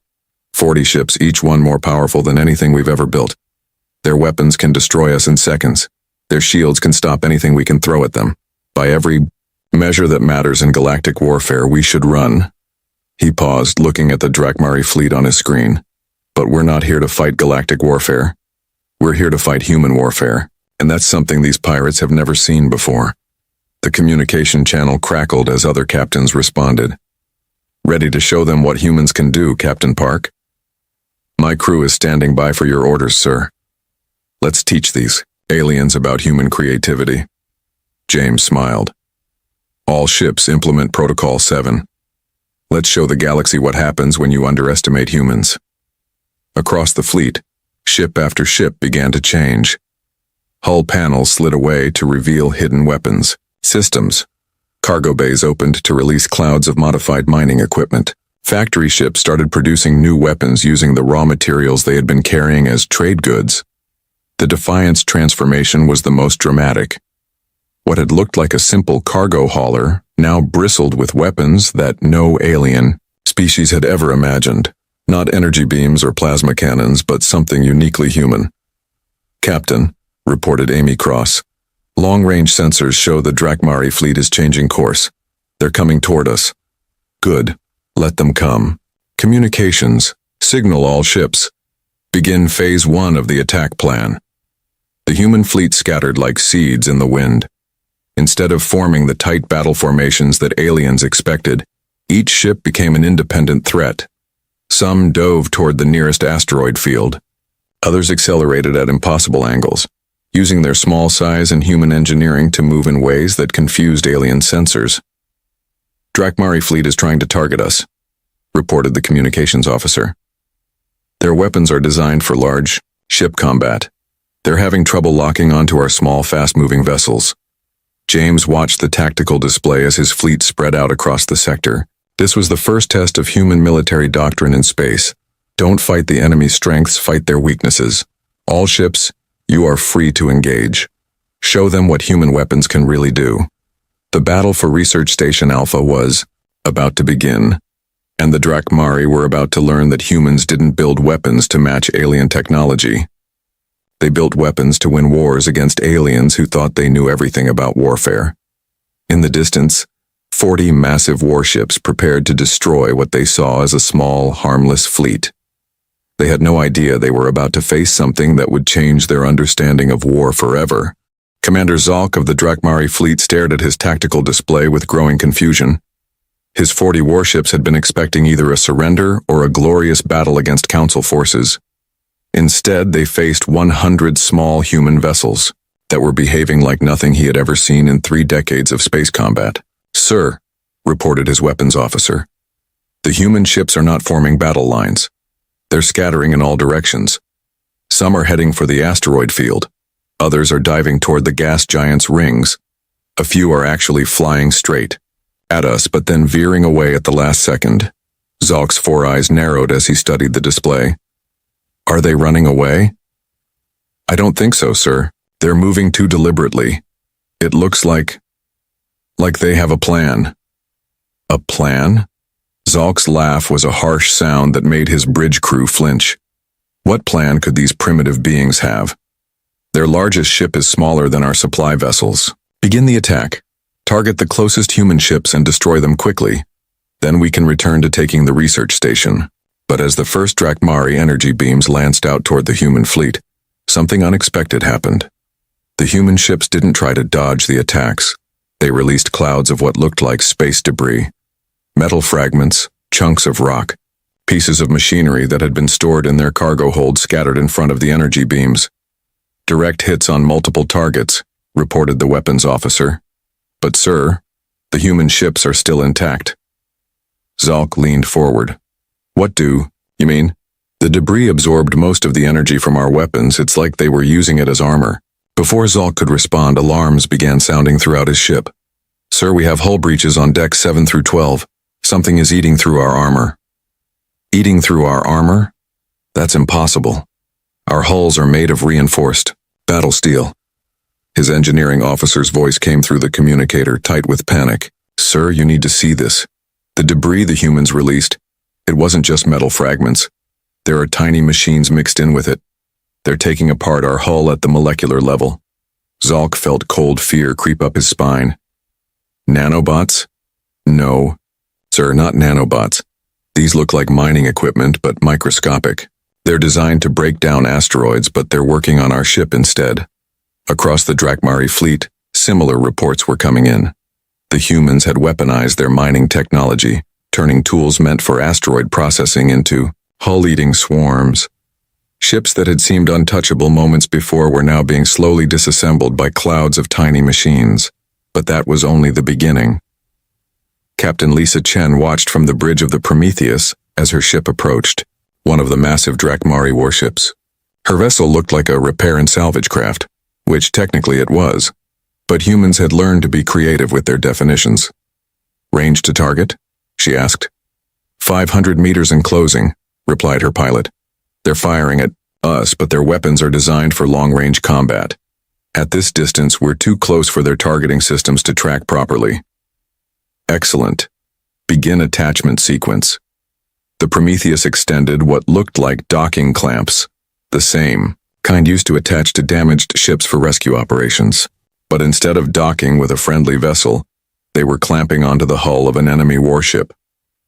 "Attachment successful," reported the engineering officer. Beginning hull penetration. Across the Prometheus's hull, cutting tools emerged.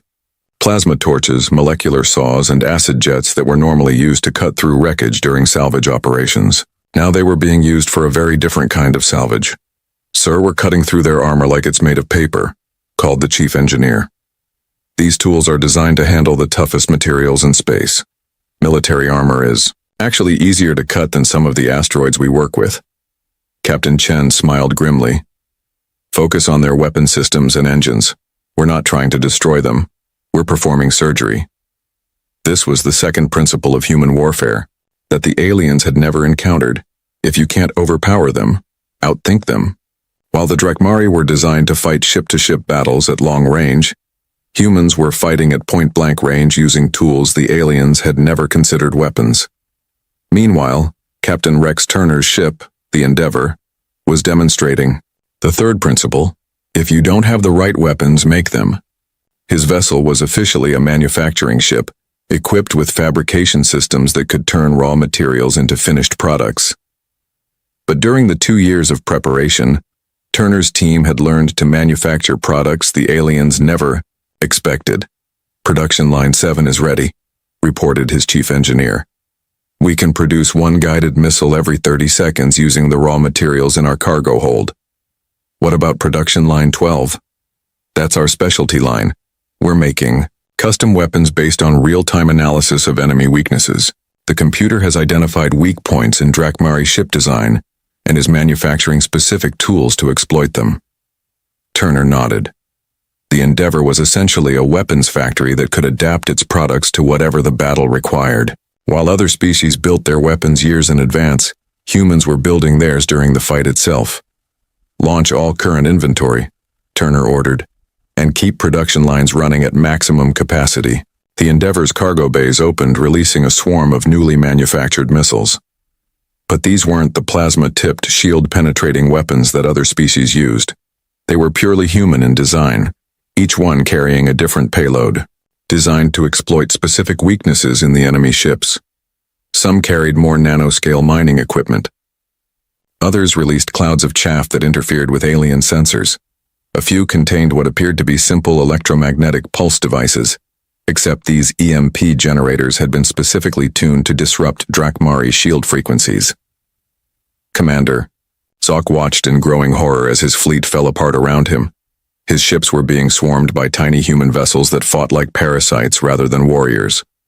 Instead of trying to match Drakmari firepower, they were using tools and tactics that made no sense according to established military doctrine. "Sir, the humans have attached 17 ships to our fleet," reported his tactical officer. "They're cutting through our hulls with what appear to be industrial tools. And sir, they're not trying to destroy us. They're trying to disable us." "Disable us?" "Yes, sir.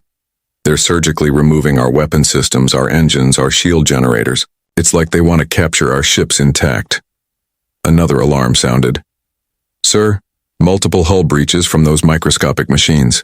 Engineering reports that our armor is being dissolved from the molecular level up. At current rate, we'll lose hull integrity in 2 hours. Zok slammed his fist against his command chair. "This is not how space battles are supposed to work. Where are their energy weapons? Where are their shield-penetrating missiles? How are they fighting us with mining equipment and repair tools?" His communications officer looked up from her station. "Sir, I'm receiving a transmission from the lead human ship. They're offering to discuss our surrender." "Surrender?" Zolk's voice rose to a roar. "We have 40 warships. They have a collection of cargo haulers and repair craft. Sir, we've lost weapons capability on 12 ships. 8 more have lost engine power. The rest are being slowly eaten by those microscopic machines. At this rate, our entire fleet will be disabled within the hour." Zok stared at the tactical display, watching as his mighty fleet was systematically dismantled by an enemy that was fighting a completely different kind of war. The humans weren't trying to destroy his ships in glorious combat. They were taking them apart like mechanics working on broken machinery. "Open a channel to the human fleet," he said finally. Captain James Park's face appeared on the main screen. He looked calm, professional, almost polite. Nothing like the savage warrior Zolk. had expected to face Commander Zalk, Park said. I'm Captain Park of the Earth Defense Fleet. I understand you're experiencing some technical difficulties with your ships. Technical difficulties? Zalk's voice was strangled with rage and confusion. Your forces are dismantling my fleet with construction equipment. Park's expression didn't change. Actually, it's mostly mining and salvage equipment, though we did modify it somewhat. The question now is whether you'd like to continue losing ships to what you call technical difficulties, or if you'd prefer to discuss terms for ending this engagement. Zalk looked around his bridge at his crew, then at the tactical display showing his dying fleet. For the first time in his military career, he was facing an enemy that fought wars in ways he couldn't understand or counter. What are your terms? He asked. The emergency session of the Galactic Council had been called within hours of the battle's end. Ambassador Keth stood in the great chamber on the Council's homeworld, his crystal body reflecting the lights from a dozen different alien species who had gathered to hear the impossible news. The humans, the harmless primitive humans, had just defeated one of the most feared pirate fleets in the galaxy. Explain this again, said Hive Queen Vera, her insect-like form clicking with agitation. 40 Drakmari warships were defeated by 100 human cargo ships. Keth activated the holographic display in the center of the chamber. The battle footage was grainy, taken from long-range sensors on Research Station Alpha, but it clearly showed the impossible. Small human vessels swarming over massive Drakmari warships like insects over dying animals. Ships being taken apart, piece by piece. A proud fleet reduced to floating scrap metal in less than 6 hours. The humans claimed they were conducting a rescue operation, Keth said. Commander Zalk of the Drakmari fleet has confirmed that they offered surrender terms, rather than complete destruction. Rescue operation? The voice belonged to Admiral Thex of the Militarist Coalition, a species that prided itself on understanding warfare. This was a military engagement using tactics we've never encountered before. On the display, they watched human ships release clouds of what looked like debris, only to see that debris systematically destroyed Drakmari armor. They saw small craft attach themselves to enemy hulls like parasites, cutting through military-grade steel with industrial tools. They saw weapons being manufactured during the battle itself, custom-designed to exploit weaknesses discovered in real time.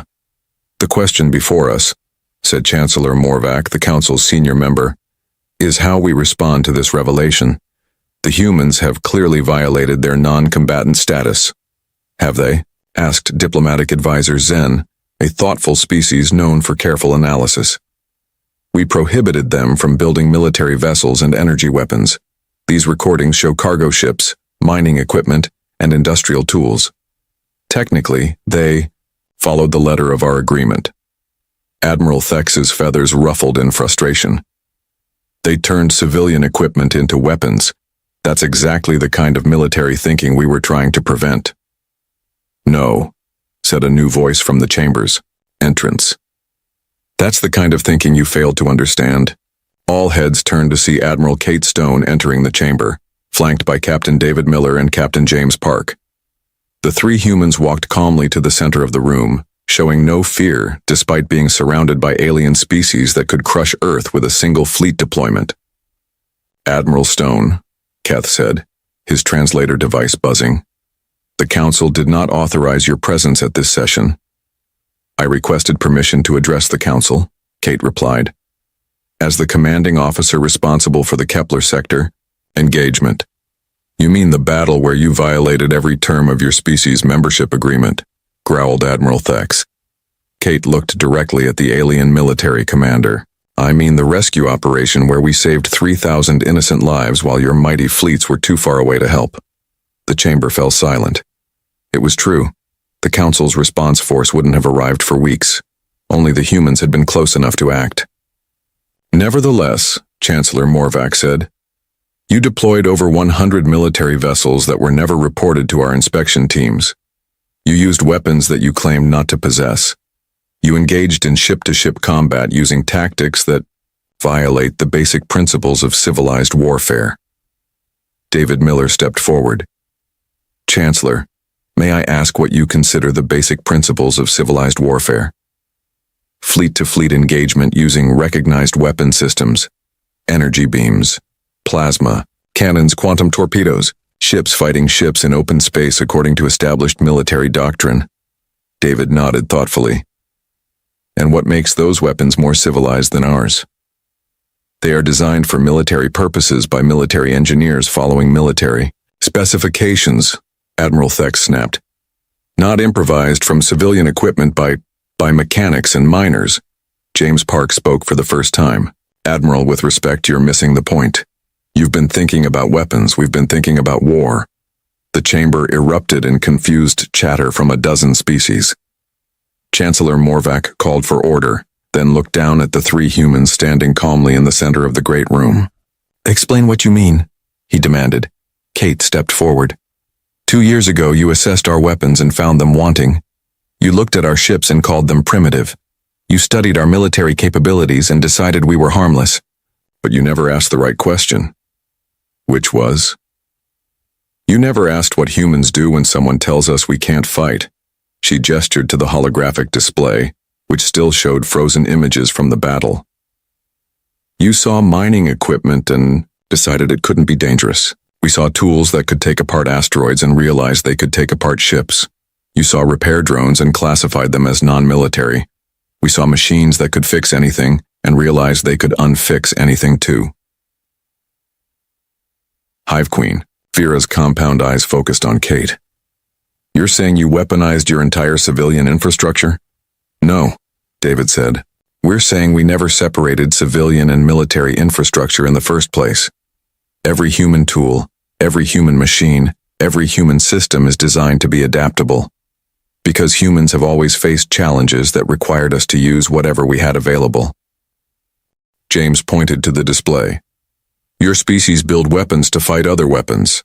Plasma cannons to destroy plasma cannons. Shield generators to stop energy beams. You fight the same war over and over, just with better equipment.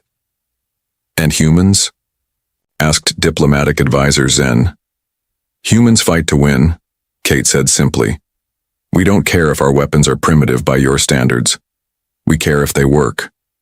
We don't care if our tactics seem uncivilized. We care if they save lives. Chancellor. Morvac leaned back in his great chair. So what happens now? We cannot simply ignore that you've been preparing for war since the day you joined the council. Kate looked around the chamber at the assembled aliens, representatives of dozens of species, each more advanced than humanity in their own way, each following the same patterns of warfare that had been established for thousands of years. We haven't been preparing for war, she said. We've been preparing to protect the innocent when the established powers can't or won't act. The Drakmari attack proved that sometimes the galaxy needs someone willing to think differently. You're asking us to reclassify humanity as a military power, Admiral Thex said. No, David replied. We're asking you to understand that the classification was always meaningless. You looked for energy weapons and didn't find any, so you decided we were harmless. But the most dangerous thing about humans was never our weapons. What is it then? Asked Keth. James smiled, and for the first time since entering the chamber, he looked truly human. Not diplomatic, not military, just human. It's that we refuse to accept that something can't be done. You told us we couldn't expand beyond our solar system without permission, so we built hidden bases.